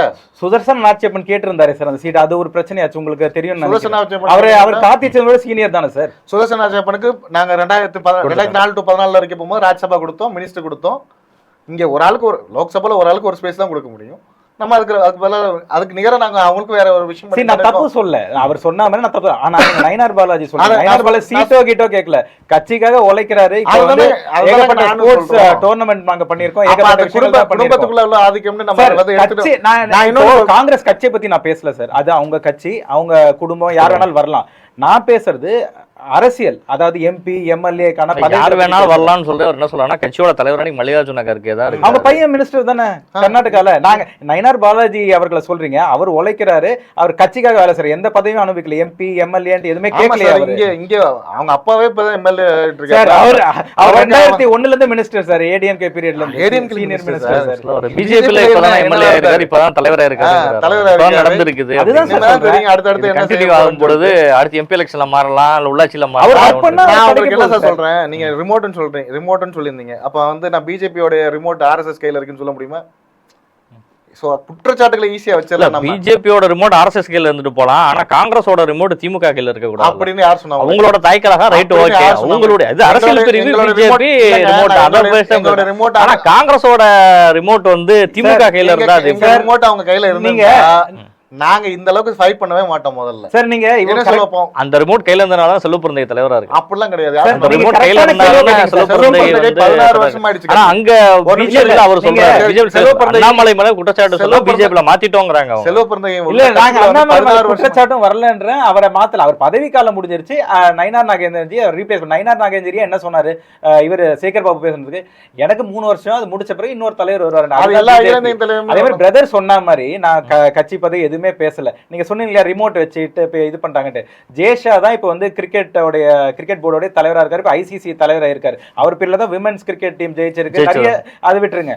ஆனா எப்படி சார் அப்ப தமிழ்நாடு டிஎன்சில மட்டும் பொன்முடி பையன் இருக்காரு, ஒட்டுமொத்தமா கண்ட்ரோல் பண்றது பாஜகன்றீங்க. அப்ப எப்படி டிஎன்சில வந்து திமுக இருக்காரு, அதை கேட்க மாட்டீங்களா? நீங்க திமுக இருக்காங்கன்னா இங்க கவர்மெண்ட் இருக்கு, அங்க ரெஃபர் பண்றாங்க. சார் டிஎன்சி எப்படி கவர்மெண்ட் ரெப்ரசன்ட் பண்ணும்? சொல்ற பாயிண்ட்க்கு நான் வந்துட்டேன். நீங்க என்ன சொல்ல வர்றீங்க? திமுக கவர்மெண்ட் இருக்கனால ரெஃபர் பண்றேன். அதே தான் நான் சொல்றேன். பிஜேபி கவர்மெண்ட் இருக்கறனால அஜய் சார் போய் உட்கார்ந்துட்டு இருக்காரு. அவருக்கான தனிப்பட்ட எந்த ஒரு அதனுடைய தகுதி மீன்ஸ் நான் குறைச்சு சொல்ல, அதுக்கான குவாலிஃபிகேஷனோ அதுவோ அடிப்படையில போல. அவர் போனது கண்டிப்பா அமித்ஷா பையன் அப்படிங்கிற ஒரு ராஜ்நாத் சிங் பையன் எம்பியா இருக்காரு. சுஷ்மா ஸ்வராஜ் யாரு? அவங்க அந்த காம்படிஷன்ல கங்குலி வேற இருந்தாரு. அவருக்கு முன்னாள் கிரிக்கெட் இருக்கு, அந்த இடத்துல வாய்ப்பு மறுக்கப்பட்டிருக்கு. கங்குலி மொத்தமா வந்து ஓரம் கட்டுற முயற்சியில ஜெய்ஷா ஈடுபட்டார் அப்படிங்கிற இருந்தாரு. கங்குலி பிரசிடண்டா இருந்தாரு. பிரசிடண்டா முடிஞ்ச பிறகு தான் இவர் வந்தாரு. பிசிசிஐ பிரசிடண்டா இருந்தாரு அவரு. அதுக்கப்புறம் வந்து கங்குலி வந்து எக்காரணத்தை கொண்டும் போர்டுக்குள்ள எதுவும் இன்ஃப்ளூயன்ஸ் பண்ண முடியாத அளவுக்கு கங்குலி வந்து ஸ்டாப் பண்ணதே, அவர் என்கரேஜ் பண்ணதே ஜெய்ஷா தான். ஜெய்ஷாவும் அவரும் தான் ஏகப்பட்ட ரிஃபார்ம்ஸ் எடுத்துட்டு வந்தாங்க கிரிக்கெட்ல. அதுக்கு அடுத்தது பாத்தீங்கன்னா என்ன சொல்றது, ஜெய்ஷாவை இன்னைக்கு ஐசிஐசிஐல இருக்காரு. ஐசிஐசிஐல பாஜக சொல்லி ஐசிஐசிஐ எல்லாம் இப்ப இந்தியாவோட கண்ட்ரோல இப்ப வரல சார். அதுதான் சார், சரத்பவார் இருக்க போகும்போது அந்த கண்ட்ரோல வந்துருச்சு சார். என்னதான் ஸ்பான்சர்ஷிப்மே இந்தியா தான் சார் பண்ணிக்கிட்டு இருக்கு. அது கரெக்ட், நம்ம தான் ஹையஸ்ட் இது. அதனால வந்து நம்ம என்ன சொல்றப்போ அதான் சார் ஐசிசி கேட்கும். கவர்மெண்ட் என்ன முடிவு எடுக்குதோ ஒண்ணுமே இல்லை சார். அமித்ஷா வந்து ஜெய்ஷா வந்து அந்த பதவியில் இருக்க போகும்போது, பிசிசியோட பதவியில் இருக்க போகும்போது தான் அந்த பதவிக்கான சேலரி ஹைக் போட்டாங்க. எவ்வளோன்னு தெரியுங்களா உங்களுக்கு? சும்மா ஒரு கணிப்பு பண்ணுங்களேன். ஒரு குறிப்பிட்ட பர்சன்டேஜ் 5 கோடி ரூபாய். 5 கோடி ரூபாங்க வெறும் சம்பளம் மட்டும். ஆமா சார், எனக்கு கொடுத்து சார் இன்கம் வருது சார். ஒரு காலத்துல உலகத்தோட பெரிய பணக்கார வாரியமா இருக்குது. சர்வீஸ் எவ்வளவு பெரிய பணக்கார வாரியம் அது. சர்வீஸ் பண்ண போறீங்கடா, நீங்க சர்வீஸபிளா அதை எடுக்கணுமா அல்லது வந்து அதுல இருந்து இன்கம் பாத்து சார் நீங்க சர்வீஸா எடுத்தா இதுன்னுவீங்க. காசு வாங்கிட்டு வேலை செய்யறாரு, அதுக்கு ஒரு சன்மானம் இருக்கு. ஏன் சார் காசு வாங்கிட்டு வேலை செய்யறாரு? இப்போ சார் அவ்வளவு டேலண்ட் இருக்கு, இவ்வளவு டேலண்ட் இருக்கு அப்படி இல்ல சார். இப்போ வினோத் சார், இப்போ நாங்க வந்து பேசுறோம்னா கட்சிக்காக பேசுறோம், அவர் காங்கிரஸ்க்காக. நீங்க வந்து இதுக்காக பண்ணணும்னு அவசியம் இல்ல. உங்களுக்குன்னு ஒரு சேலரி இருக்கும், உங்களுக்கான மார்க்கெட் ரேட் இருக்கும், எல்லாமே இருக்கு. நீங்க ஒரு லீடிங் ஆங்கர் அந்த மாதிரி அவர் வந்து அது ஒரு வர்க்கா தானே பண்றாரு. அதே மாதிரி அவர் எல்லாம் கிடையாது சார். எவ்வளவு பெரிய ஃபேன்ஸ் உள்ள வருது பாத்தீங்களா? ஆங்கர் பொசிஷன்ல அவர் கிடையாது. ஒரு வருஷத்தினுடைய மிகப்பெரிய டர்ன் ஓவர் பண்ணக்கூடிய ஒரு ஆர்கனைசேஷன் வந்து கவர்மெண்ட் அஃபிலியேட்டடோட இருக்குது. கவர்மெண்ட் அஃபிலியேட்டட் இல்லாம இல்ல, கவர்மெண்ட் அஃபிலியேட்டடோட இருக்குது. அப்ப அந்த கவர்மெண்ட் அஃபிலியேட்டடோட இருக்கக்கூடிய இதுல நீங்க உண்மையிலேயே திரு அமித்ஷா அவர்கள் வந்து இந்த சமுதாயத்துக்கு வந்து சேவை மனப்பான்மையோட வந்தாருந்தா அந்த அவருடைய மகன் வந்து எவ்வளவு பெரிய உதாரணமா இருந்திருக்கணும் சார். அவர் போயிட்டு 5 கோடி ரூபாய் சேலரி ஏத்துறாப்ல. அந்த வெறும் 40 லட்சம் ரூபாய்க்கு இருந்துச்சு அந்த சேலரி வருஷத்துக்கு. 5 கோடி ரூபாய் ஒரே ஹைப்ல ஏத்துறாப்ல. இல்ல இவ்வளவு விஷயம் நீங்க சொல்றீங்க, ஐசிசி மேட்டர் எல்லாமே சொல்றீங்க. தமிழ்நாடு அரசியல பாத்தீங்கன்னா இத்தனை சாதி கட்சிகளோட ஒரு கூட்டணி வச்சு மத அரசியல் கட்சிகளோட பாஜக வந்து மதவாத கட்சி அப்படின்னு சொல்றாங்க. எத்தனை இஸ்லாமிய அமைப்புகளையும் சேர்த்துட்டு அனைத்து சாதி கட்சிகளையும் சேர்த்து நீங்க ஒரு கூட்டணி ஒரே ஒரு மதவாதம்னு அந்த டேர்ம் யூஸ் பண்றதுக்கு முதல்ல நான் கண்டிக்கிறேன். நீங்க வந்து மதம் சார்ந்த அரசியல் இயக்கங்க எனக்கு இந்த இது வேணும் அப்படின்னு கேட்கறதுக்கும் அவனுக்கு நீ ஏன் அதை கொடுக்குறேன்னு கேட்கறதுக்கு டிஃபரன்ஸ் இருக்கு.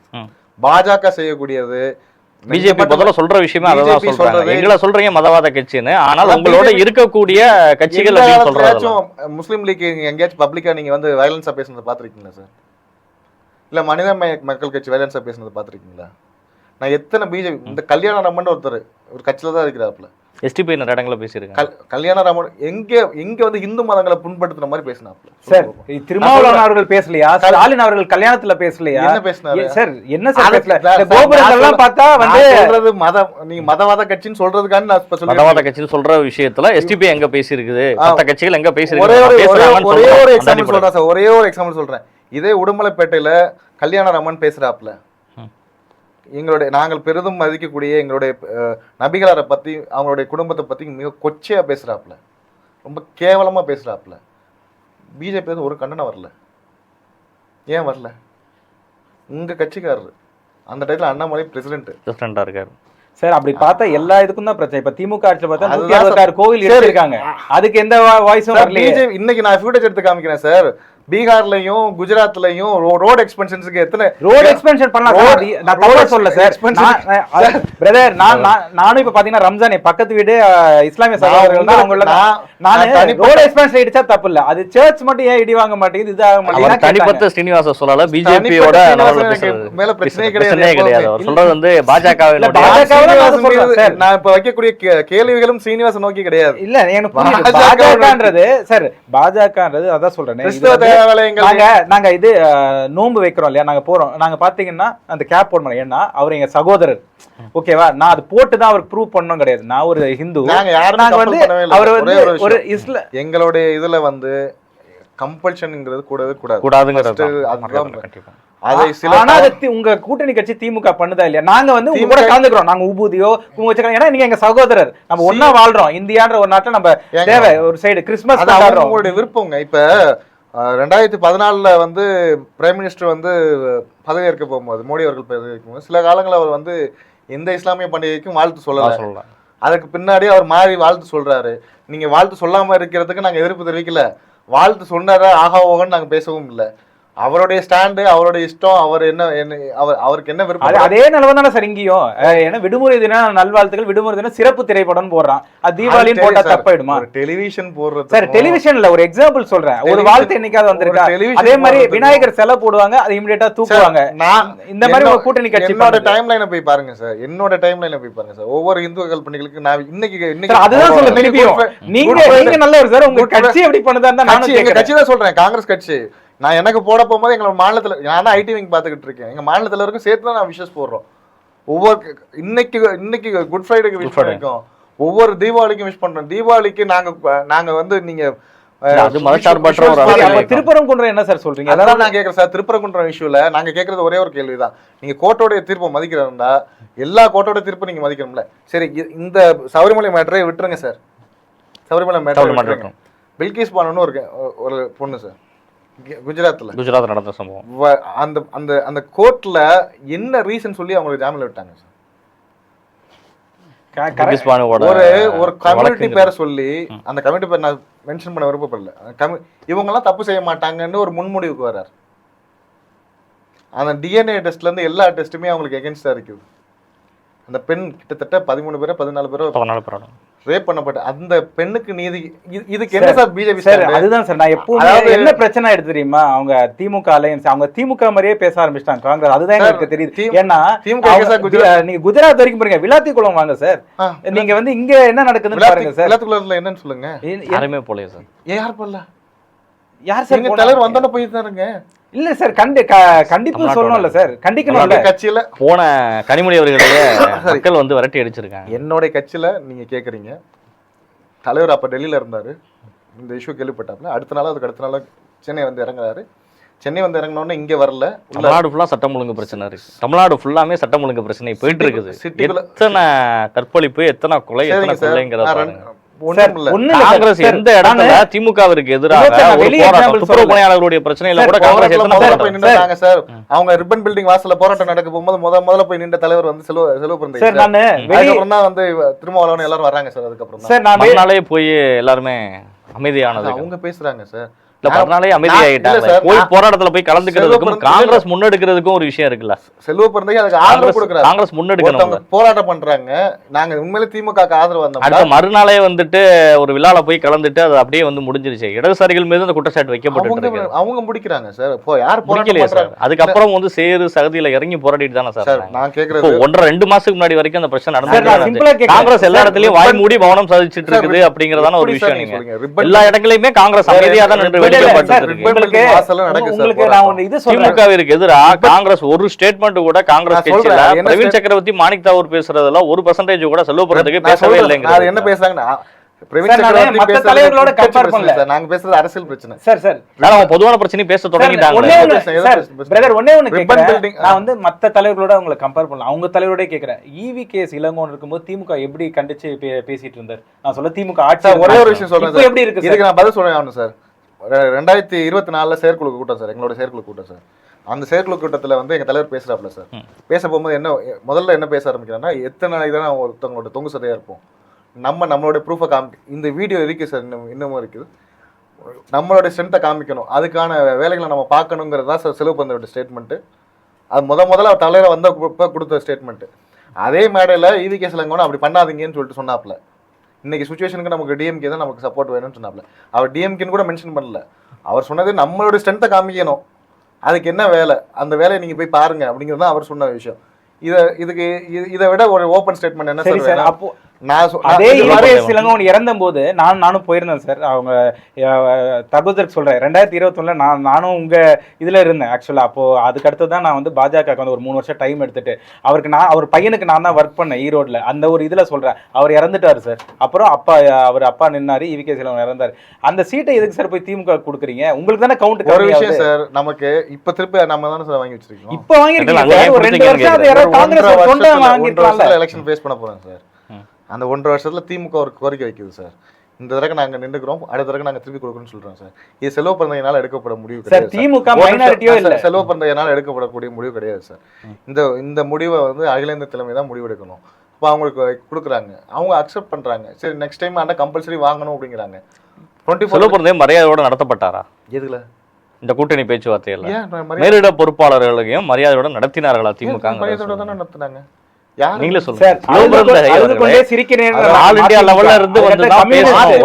ஒரு தேசிய அரசியல் கட்சியா இருக்குது, ஆனா அதிகமாக அவமானப்படுத்தப்பட்டிருக்கு காங்கிரஸ் இந்த வட்டம் அப்படிங்கறதான சார் வந்துட்டு இருக்கு. நீங்களா மீடியா இதுக்கு முன்னாடி இருந்த சிச்சுவேஷனும் காங்கிரஸ் பேசியதற்கும் இப்ப காங்கிரஸ் இருக்கு வந்துட்டு டெல்லியில ராகுலோட பேசணும், கனிமொழி அவர்கள் போய் பேசணும், ஏன் ஸ்டாலின் அவர்களோடு வந்து ஸ்டாலின் அவர்களோடு உட்கார்ந்து பேசுற அளவுக்கு டெல்லி போனாங்களா இல்ல டெல்லி அங்க இருந்து இங்க வந்துச்சு சார்? சோடங்கர் என்ன நடந்துச்சுன்னு சொல்லுங்க. உங்களுடைய கட்சியினுடைய ஒரு மேலிட பொறுப்பாளர் 62 நாள் வந்து அவர் போய் சொல்றாரு, என்னங்க இது வரைக்கும் எங்களை கூப்பிடலன்னு சொல்லி வெயிட் பண்ணி நிக்கிறாரு அறிவாலயத்தினுடைய வாசல்ல. போட்டுட்டோம், திமுக ஒரு ஸ்டாண்ட் எடுக்குது, நாங்க வந்து இந்த டயத்துல தான் எங்களால பண்ண முடியும்னு அவங்க சொல்றாங்க. நாங்க இருந்தாலும் நாங்க சிஎம் உடைய இல்லத்துல கடைசியா நடந்த அந்த மீட்டிங் நடக்கும்போது கேசி வேணுகோபால் அவர்கள் வந்த பொழுது வந்து செல்வபிரந்தை எங்க இருந்தார்? செல்வபிரந்தை காரிடர்ல இருந்தாரா உள்ள இருந்தாரா? அங்க போகவே இல்லை முதல்ல. இந்த பிரச்சனை வந்து பேசப்படும் ஒரு மாநில தலைவருக்கு ஏன் இந்த அவமரியாதை அப்படிங்கிறது. மாநில தலைவர் தானே, உங்க தலைவர் வந்து போல்டா அடிக்கிறாரு, எல்லாம் பேசக்கூடியவர், இதை எதிர்த்து ஏன் பேசல? இந்திய தலைவர் அதாவது கிரீஷ் சோடங்கரவர்களும் மாநில தலைவர்களும் ஒரு இடத்துல இருந்தாங்க. அங்க போற மீட்டிங் வந்து கேசி வேணுகோபால் மட்டும் மீட் பண்ண தான் இருந்தது. அப்ப அவங்களுக்குள்ள என்ன பேசுறாங்கிறத நாங்க கேட்க விரும்பல. நாங்க ஒரு இடத்துல ஃபியூஸ் கோயில் போனா நான் இந்த கூட தான் அதுதான் சொல்ல வந்தேன். நானும் அதுதான் ஃபியூஸ் கோயில் போனா இல்ல செல்வபிரந்தை அவர்கள் வந்து முழுமையாக வந்துட்டு திமுக என்ன முடிவு எடுத்தாலும் நம்ம அதுக்கு ஓகே சைன் பண்ணிடலாம் அப்படின்னு மனநிலை இருக்கிறாருங்கிறதால காங்கிரஸ் கட்சியிலே அந்த பேச்சு வேணுகோபால் தனியா போகும்போது சிஎம் கேட்டிருப்பாரு, ஏன் செல்வபிரந்தை கூட்டுவாங்கன்னு சொல்லியிருப்பாரு. அதுக்கு அடுத்தது பாத்தீங்கன்னா என்ன சைன் பண்ணாலும் அவர் ஓகே சொல்லிடுவார்ல, நம்ம என்னத்த வந்து நம்ம கூப்பிடுறதுங்கிற காரணம் தானே வெளியில வந்துட்டு திமுக வந்து அவமானப்படுத்தினதான் சொல்றீங்க. காங்கிரஸ்காரங்க தானே பேசிட்டு இருக்காங்க. காங்கிரஸ்காரன் போட்டாலே காங்கிரஸ்காரன் என்னதான் உங்க கட்சியில எம்பியா இருக்காங்க, உங்க கட்சியில ஒரு அகில எந்த எம்பி வந்து அவங்க தமிழக காங்கிரஸ் கிட்ட காங்கிரஸ் ரிமோட் வந்து திமுக கிட்ட இருக்கான்ற டவுட் இருந்தது. ஆனா பாத்தீங்கன்னா இப்ப டெல்லியில தான் இருக்குன்னு நினைக்கிறேன். ஏன்னா இவர் சொன்னார் இல்லையா, டெல்லி கனிமொழி போய் அங்க பார்த்தாங்க. ஏங்க கூட்டணி பாருங்க, இவங்க போய் அமித்ஷாவை பார்த்தாங்க. அமித்ஷா தான் இங்க வந்து இந்த கூட்டணியை அறிவிச்சாரு. ரெண்டாவது கட்டம் பாத்தீங்கன்னா பியூஷ் கோயல் வந்துட்டு இருக்காரு, லா மினிஸ்டர் வந்துட்டு இருக்காரு தான் கூட்டணி அறிவிச்சாரு. ஆனா வந்து அதிமுகவினுடைய தலைமை அலுவலகத்துல வச்சுதானே நீங்க பிரஸ் மீட் வச்சு கொடுத்து கண்ட்ரோல் அங்கேயா அதுதான் சொல்றேன். ரெண்டுமே கரெக்டா நடக்குது. ஒண்ணு அவங்க பிஜேபி ஆபீஸ்ல வச்சு கொடுத்துருக்கணும், அல்லது ஏடிஎம்கே ஆபீஸ்ல வச்சு கொடுத்துருக்கணும். நாங்க கூட்டணி உறுதிங்கிறத நாங்க தெளிவா சொல்லிட்டோம். தமிழ்நாட்டுல திமுக தான் தலைமைன்னு சொல்லி எங்க தலைமையோ அங்க நாங்க வச்சு அனௌன்ஸ் பண்ணிட்டோம். இங்க நீங்க வந்து எது தலைமை ஒரு பிரைவேட் ஹோட்டல்ல வச்சு அனௌன்ஸ் பண்றதுதானே உங்களுக்கு. அமமுக என்டிஏவோட கூட்டணிங்கறாங்க, என்டிஏவோட கூட்டணிங்கறாங்க. இங்க கூட்டணியில வந்து குழப்பம்னு சொல்றாங்கல்ல. ஸ்டில் நவ அமமுக வந்து எடப்பாடி சிஎம் கேண்டிடேட் ஏத்துக்க மாட்டேங்கிறாப்ல சார். பாரிவேந்தர் அதிமுகவோட கூட்டணிங்கறாரு. சார் பொதுவா அதிமுக தான் இங்க தலைமை தாங்க வந்து பிஜேபி சொல்லிடுச்சு. கூட்டணி கட்சிகள் தனி சின்னத்துல நிக்கிறதுக்கு பதிலாக வந்து கூட்டணி கட்சிகளோட சின்னத்துல நிக்கிறதுன்னு முடிவு பண்றாங்க. அப்ப யார் தலைமை தாங்குறாங்களோ அதானே போன தேர்தல் வரைக்கும் அதானே நடந்துச்சு. அப்ப பிஜேபியோட அந்த கட்சி தேசியத்துல என்டிஏ, மாநிலத்துல அதிமுக. தாமரையே வேணாம் எங்களுக்கு ரெட்டல போதும்னு சொல்லிட்டு நீங்க வந்து உங்களோட ரைட் ஓகே பண்ணிட்டு தாமரை பாத்தீங்கன்னா தமிழ்மாநில காங்கிரஸ் கூட்டு வந்துட்டு 5 சீட் வந்துட்டு மட்டுமே வந்து இந்த லெவல்ல கொண்டு வந்து விட்டுருக்கீங்க. இன்னைக்கு ஏசி சண்முகம் வேணாம்னு சொல்லி சீட் பாத்தீங்க சார். அப்படி பாத்தீங்கன்னா மதிமுக 4 சீட் என்ன சொல்லுவீங்க, கம்யூனிஸ்ட் சீட் 4 சீட்னு சொல்லுங்க, தேமுதிக வெளிப்படையா பேசுறாங்களே. திமுக வந்து இந்த தேர்தல வந்துட்டு மதவாத பாஜக பாசிசத்துக்கு எதிராக நாங்க காம்ப்ரமைஸ் பண்ணிக்கிறோம், அதே வார்த்தை பயன்படுத்துறாங்க. கொடுத்து தான் ஆகணும்னு சொல்றாங்க. நீங்க அந்த சீட்டை வந்து எப்படி நீங்க சொல்லுவீங்க, கொடுத்து தான் ஆகணும்ங்கறாங்க. வெளிப்படையா கேக்குறாங்க. வெளிப்படையாவே வந்து சண்முகம் சொல்றாரு, மார்க்சிஸ்ட் கம்யூனிஸ்ட் சண்முகம் சொல்றாரு. எங்க யாராவது குறை சொன்னாங்களா? திமுக சொல்றாப்ல, ஏசி சண்முகம் இப்ப குறை சொல்றாப்ல. இவ்வளவு முரண்பாடுகள் அந்த கட்சிகள்ல பேசப்பட்டாலும் திருமாவளவன் வீடியோ வெளியிறது எல்லா விஷயமும் சொல்றீங்க. ஆனா கூட்டணி ஸ்ட்ராங்கா இருக்காங்க. சரி, கூட்டணி எப்படி சார் அங்க எங்கேயுமே கட்சி உடைஞ்சு போயிருக்கலாம். உங்ககிட்ட பாமக ஒரு பக்கம் உடைஞ்சு கிடக்கு, சசிகலா ஒரு பக்கம் வந்துட்டு தனியா வந்து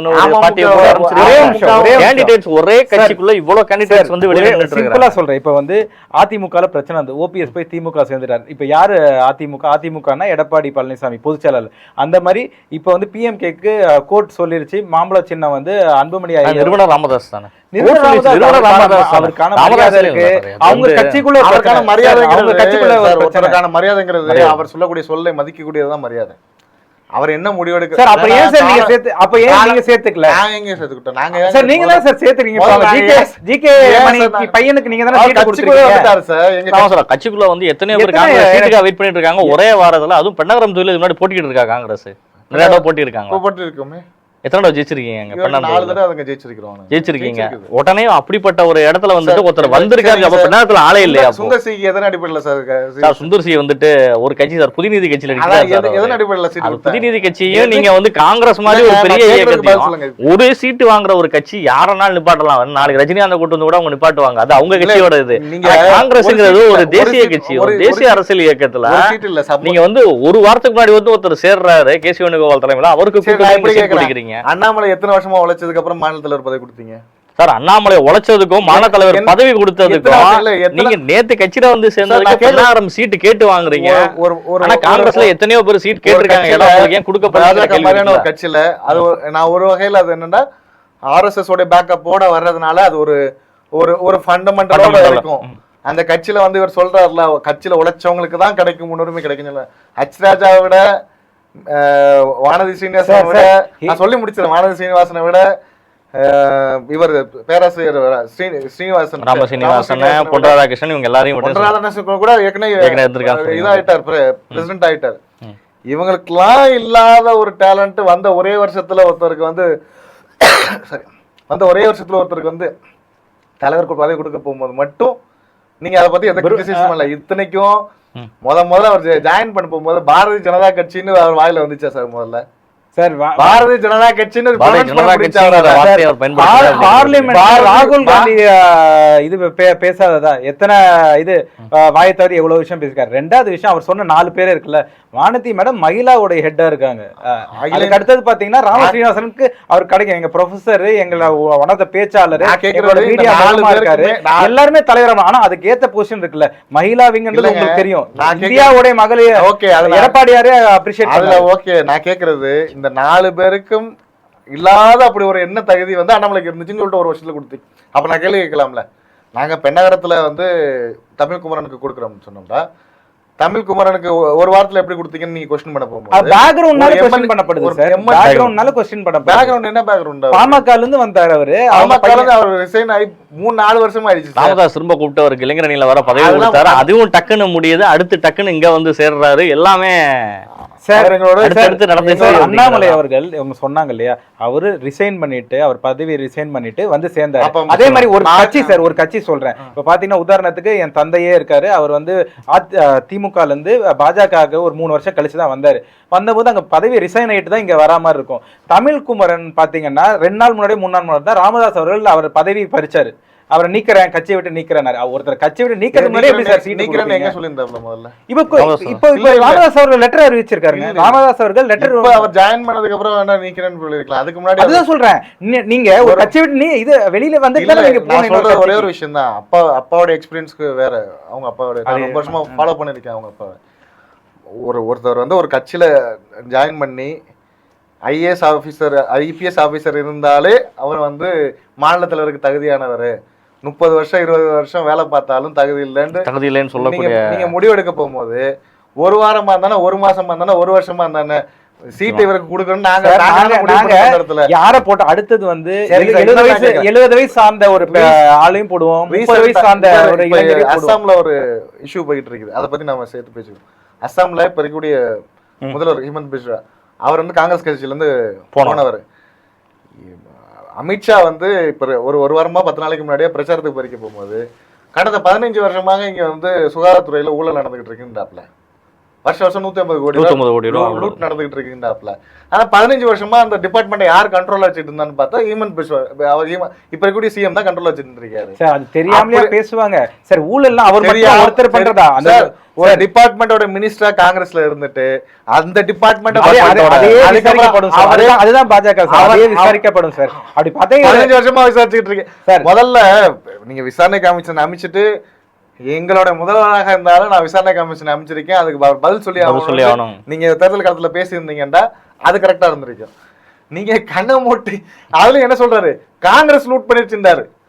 காங்கிரஸ் லூஸ் பண்ணிட்டுன்னு சொல்றதுதான் இங்க பிரச்சனை. நீங்க 10 வருஷமா இருக்கிறது உங்களுடைய சிஎம். அவரை அந்த கண்ட்ரோல் வச்சிருக்காரு. அதுக்கு முன்னாடி அந்த டிபார்ட்மெண்ட்ல இருந்தது அவரே. இவ்வளவு விஷயம் நடந்திருக்கு இவ்வளவுதான் அப்படிங்கிறது. அவங்களோட இது. நிச்சயமா செகண்டரி வந்து சாரி ஏதோ டக்குன்னு மறந்துட்டேன். சரி ரெக்கார்டிங் நான் லாஸ்ட்டாக ஒன்று போட்டுட்டேன். இல்ல ரெக்கார்டிங் நான் பேசலாம் அதுதான் சார் நல்லா தான் போயிட்டு இருக்கு. அதுதான் சார். அப்படி பார்த்தீங்கன்னா இப்போ நாங்கள் வந்து 28 சீட்டில் நிற்கிறோம், அவங்களும் நிற்கிறாங்க ஈக்குவலண்ட்டாக. பார்த்தீங்கன்னா எத்தனை நீங்க பேர் 27ல நிக்கிறீங்க, அவங்க 28ல நிக்கிறாங்க. அதுதான் கட் பண்ணி காங்கிரஸோட உங்களுக்கு ஒரு சீட்டு கம்மியா தான் கொடுத்துருக்காங்க. இன்னொன்னு அந்த 2 சீட்டையுமே அவங்க கூட்டணி கட்சி கொடுத்துட்டாங்க. இப்போ கூட்டணி 25 கட்சி வேற தான் கொடுத்துட்டீங்க, 25 தான் நிக்கிறீங்க. சார் அது சிம்பிளா சொல்றேன் சார். போன வாட்டி எவ்வளவு நின்னோம், இந்த வாட்டி எவ்வளவு இன்க்ரீஸ் growth பாருங்க, ஓட் பர்சன்டேஜ் growth பாருங்க, அவங்க எவ்வளவு இன்க்ரீஸ் இருக்காங்க. போன தடவை நீங்க 20 தொகுதியில நின்று 4 தொகுதி வின் பண்ணீங்க. அதுதான் நாங்க 2016ல திமுக ஆட்சி வந்ததே காரணம் நீங்கன்னு சொல்றாங்க. திமுக 90 சீட்டு கிட்ட ஜெயிச்சது, ஆட்சி போனது நாங்க என்ன சார் சார்? ஏன்னா நீங்க 7 சீட்டு தான் சார் ஜெயிச்சீங்க. அப்படி பாத்தீங்கன்னா நாங்க அப்ப என்ன சீட் இப்ப நீங்க பேச போகும்போது நான் சொல்றது, போன 2021ல நாங்க 25 சீட்டு வாங்கினோம், 18 சீட்டு ஜெயிச்சோம். நீங்க 20 சீட்டு வாங்குனீங்க, 4 சீட் தான் ஜெயிச்சீங்க. அதிகமான சீட்டு வாங்கி 4-5 தானே ஜெயிச்சீங்க. அவங்க அப்போ 0ல இருந்தாங்க. இல்ல அந்த கட்சி வளர்ந்து தானே வந்துட்டு இருக்கு. அப்ப நாங்க தனியா தான் சார் இருந்தோம். 0ல இருந்த ஒரு இயக்கம் 0ல தமிழ்நாட்டுல இருந்து நீங்க சொல்ற தாமரை மலராதுன்னு சொல்ற ஒரு கட்சி வந்து கொஞ்சம் கொஞ்சமா டெவலப் ஆகி வந்திருக்காங்க. ஏடிஎம்கேயோட இன்ஃப்ளூயன்ஸ்ல வந்துட்டாங்க சார். நாங்க தனியா நின்னோம் சார். 11% தனியா நின்னு வாங்கிருக்காங்க. பாமக மட்டும் தானே இருக்கு, பாமக மட்டும் தானே இருந்திருக்குது. பெரிய பெரிய அளவுல எம்பி எலெக்ஷன்ல வந்துட்டு பெரிய ஓட் பேங்க் வந்து சார் நீங்க ஒரு 0.1 0.2 நீங்க தனிச்சு அவங்களால வந்து வாங்க முடியும் அப்படிங்கிறது யாரு? இவர் இப்ப உள்ள போயிருக்காரு ஒருத்தர் நம்பி வராங்க. தேவநாதன் யாதவ் யாரு? இவங்க கட்சியில உங்களோட ஓட் பர்சன்டேஜ் மொத்தமா நீங்களே சொல்லுங்க. நீங்களே சொல்லுங்க. நீங்க தான் சொல்லணும். இப்ப நீங்க சொல்ற 5% எடுத்துறோம், ஒத்துக்குறோம் சார். நாங்க என்ன சொல்றோம் சொல்றேன், நாங்க தனியா நாங்க என்டிஏ தான் சொல்றோம். அவங்க பெர்சன்டேஜ் அவங்க ரெண்டாவது விஷயம் என்னைக்காச்சும் ஒரு எலெக்ஷன்ல இங்க வந்து அவங்க தாமரை சின்னத்துல நிக்கலாம். ஆனா லோக்கல் இன்ஃப்ளூயன்ஸ்ங்கிறது ஒன்று இருக்குது. ஆக்சுவலா என்னைக்கு நாங்க வந்து நிக்க போகும்போது ஒரு கூட்டணி கட்சி கூட நாங்க நிக்கல. அப்ப எங்களோட இதை ப்ரூவ் பண்ணி காமிச்சிங்க. அந்த மாதிரி என்னைக்காச்சும் ஒரு நாளைக்கு பிஜேபி ப்ரூவ் பண்ணி காட்டட்டும். அப்ப டபுள் டிஜிட்டா சிங்கிள் டிஜிட்டா கண்டிப்பா. ஏன்னா நான் ஏன் சொல்றேன்னா, ஏன் வளர்ந்துகிட்டே இருக்கும், கண்டிப்பா நடக்கும். ஏன் நான் சொல்றேன்னா, இன்னைக்கு 2 பேரும் ஓரளவுக்கு ஈக்குவலான சீட்ஸ் தான் இருக்கும். முன்ன பின்ன ஒரு சீட் வித்தியாசம். ஆனா பாத்தீங்கன்னா அதுல எத்தனை பேர் பாத்தீங்கன்னா சாதாரண தொண்டர்களா இருந்து காரியகர்த்தாவா இருக்கவங்களுக்கு சீட் இந்த வாட்டி கிடைச்சிருக்குன்னு சார். எத்தனை பேர் வந்து உங்களுக்கு அப்பா இருந்தாரு, பையனுக்கு சீட் கிடைச்சிருக்கு. இங்க எத்தனை பேருக்கு அப்படி கிடைச்சிருக்கு? இவர் நயினார் பாலாஜியை சொன்னீங்க. அவர் வந்து ஒரு பையனுக்கு சீட் கிடைச்ச லிஸ்ட்ல நான் என்கிட்ட லிஸ்ட் இருக்குது. கோயம்புத்தூர் சிங்கானூர்ல ஸ்ரீநிதின்னு ஒரு பொண்ணு நிக்கிறாங்க. First time politician, first time ஒரு கேண்டிடேட், ஃபர்ஸ்ட் ஜெனரேஷன் பொலிட்டிஷியன். அவங்களுக்கு வந்து இந்த தடவை சிங்கானூர்ல சீட் கொடுத்துருக்கோம். ரெண்டாவது இது அப்படியே கவுண்டம்பாளையத்துல போனீங்கடா, சூரிய பிரகாஷ்னு சொல்லிட்டு யூத் காங்கிரஸ், வெறும் 29 வயசு, அவருக்கு சீட்டை கொடுத்துருக்கோம். அவருக்கு அப்பா ஒன்றும் காங்கிரஸ்காரர் கிடையாது, பேக்ரவுண்ட் கிடையாது சார். இங்கேயும் அதே மாதிரி தான். ஊட்டியில இப்ப போட்டிருக்க கேண்டிடேட் 2 முறை இதுக்கு முன்னாடி எம்எல்ஏ இருந்தவரை ரிமூவ் பண்ணிட்டு புதுசா ஒரு கேண்டிடேட்டை போட்டிருக்கோம். அவங்க அப்பாவும், அவர் கொஞ்சம் ஏஜ்டா இருந்தா கூட அவங்க அப்பாவும் காங்கிரஸ்ல இருந்தது கிடையாது. இப்படியே பொன்னேரி ஏற்கனவே இந்த அவர் அவங்க அப்பாவும் வந்து இங்க இருந்தது கிடையாது. ஸ்ரீபெரும்புத்தூர் இருந்தது கிடையாது. மிஞ்சி போன ஒரு 3 சீட் 4 சீட்டு அவங்களோட இதுல வந்திருக்கேன் சார். மிச்சம்லாம் என்ன சார், கிட்டத்தட்ட 6 பட்டியலின மக்களுக்கு இந்த தடவை கொடுத்துருக்கேன் சார். 28 சீட்ல 6 சீட் வந்து பட்டியலின மக்களுக்கு போயிருக்குது. அதுல 2 வந்து லேடிஸ்க்கு போயிருக்குது. மொத்தமா 2 லேடிஸ், தாரை கத்பட்டும் ஸ்ரீநிதிக்கும் வந்து 2 லேடிஸ்க்கு போயிருக்கு. 5 பேர், நாங்க 5 லேடிஸ் கொடுத்துருக்கோம். நான் சொல்றேன் 2 லேடிஸ் கொடுத்துருக்கோம். அவங்க எத்தனை இருந்தாலும் 0 பேர் கொடுத்துருக்காங்க. புதுமுகங்களுக்கு நிறைய வாய்ப்பு கொடுத்துருக்காங்க. நிறைய பேர் அவங்களுக்கு புதுமுகங்கள் எத்தனை கொடுத்துருக்கேன்னு சொல்லிட்டு நான் வாசிக்கட்டுமா? வாசிச்சா எங்க லிஸ்ட் தான் சார் அதிகமாகும். நீங்க சொல்லுங்க. எங்களுக்கு பாத்தீங்கன்னா ஒரு உங்களுக்கு ப்ரொஃபசர் ராமன சீனிவாசன் சார் ஆகட்டும், வானதி மேம் ஆகட்டும், நயினார் ஆகட்டும், ஒரு 4-5 பேர்கள் உங்களுக்கு நல்லா தெரிஞ்ச பரிச்சயமான பேர்கள். இதுக்கு முன்னாடி மத்தபடி யாராவது நீங்க சொல்லுங்க. எல்லாமே பொன்னேரி துரைச்சந்திர சார், ஸ்ரீபெரும்புதூர் செல்வ பிறந்தகை, சோழிங்கநல்லூர் முனிரத்னம், ஊத்தங்கரை குப்புசாமி. இது வரைக்கும் இதுதான் ஃபர்ஸ்ட் டைம் நாங்க இப்போ ரொம்ப நாள் கழிச்சு ஊத்தங்கரை வாங்கியிருக்கோம். குப்புசாமின்னு ஒருத்தர் நிக்கிறாப்ல. கிருஷ்ணகிரியில டாக்டர் செல்லகுமார் நிக்கிறார். அவர் ஏற்கனவே 2 முறை எம்பியா இருந்தவர். ஒரு முறை எம்பியா ஏற்கனவே இருந்தவர், எம்எல்ஏ இருந்தவர். இருந்தாலும் அவர் பொன்னேரியும் திரும்ப தான் அவர் வராரு. அவர் திருப்பி கொடுக்குறாரு. அப்பா ஒண்ணு காங்கிரஸ்ல இல்ல இவங்க சொல்ற மாதிரி. ரெண்டாவது ஆத்தூர் அர்த்தனாரி, யாத்தூர் எஸ்சி கான்ஸ்டியூன்சி அர்த்தனாரின்னு ஒருத்தர் கொடுத்துருக்கோம். அவங்க அப்பாவும் எந்த காங்கிரஸ்லயும் இங்க இல்லை. ஈரோடு ஈஸ்ட் கோபிநாத் பழனியப்பன் ரொம்ப எங்கேஜ்ல நேஷனல் செக்ரட்டரி போஸ்ட் வாங்கி கர்நாடகா இன்சார்ஜா இருக்காரு. அவங்க அப்போ இந்த காங்கிரஸ் கட்சிக்காரன் கிடையாது. பெரிய பட்டியலே வச்சிருக்காரு. உதகமண்டலம் ராமச்சந்திரன். அதுக்கப்புறம் கவுண்டம்பாளையம் சூரியபிரகாஷ். நான் சொன்னது சூரியபிரகாஷ். அறந்தாங்கி வந்து திருநாவுக்கரசரோட பையன். சிங்காநல்லூர் ஸ்ரீநிதி நாயுடு. அவர் ஏற்கனவே துறையூர்ல விச்சுல நிக்கிறாரு. அங்க திருநாவுக்கரசரோட பையன் நிக்கிறாரு. இப்படிதான் வந்து 28ல 3-4 பெரிய நபர். நாங்க ஒருத்தருக்கும் அதுக்குள்ள ஒருத்தர் கொடுத்திருக்கோம். யாரு நம்ம எங்க தமிழிசை மேம், அவங்க அப்பா அங்க இருந்தாரு. அப்படி பார்த்தா அவங்களும் 27 பேர்ல யாருமே நீங்க சொல்ல முடியல. நீங்க டக்குன்னு எடுத்தாலும் நான் முன்னாடி கேட்ட கேள்விதான். குடுக்கறதுனால என்ன தப்புன்னா நான் உங்கள்ட்ட முன்னாடி கேட்டிருந்தேன். ரெண்டாவது விச்சுல இதுல குடுக்கறதுனால தப்பு இல்லைங்கிறதா அங்க சீட் எதிர்பார்த்திருக்கவங்களுக்கு இதான் பதிலா. அப்போ குடுக்கறதுனால என்ன தப்புங்கிறதா அங்க சூரியபிரகாஷ், ஸ்ரீநிதி, விச்சுலரின் பிரசாத், ஜமால், மயிலாடுதுறையில ஜமால் யூனுஸ் முகமது, இந்த 4 பேருமே 40 வயசு கீழே உள்ள ஆளுக்க. யூத் காங்கிரஸ்ல உள்ள ஆளுக்க, வேற எங்கேயும் இல்ல. யூத் காங்கிரஸ்க்கு மட்டும் 4 கொடுத்துருக்குது. ரெண்டாவது தாரகை கத்பட் கொலைச்சல்ல ஸ்ரீநிதி வந்து 2 லேடிஸ்க்கு கொடுத்துருக்கீங்க. அதுக்கப்புறம் வந்து இது போக வந்து மற்ற கம்யூனிட்டிஸ் எல்லாம் எப்படி ரெப்ரசன்டேஷன் பண்ணிருக்கேன்னு சொல்லிட்டு அது விளவங்கோல்ல உங்களுக்கு கொடுக்காம மாற்றி கொடுத்துருக்கீங்க.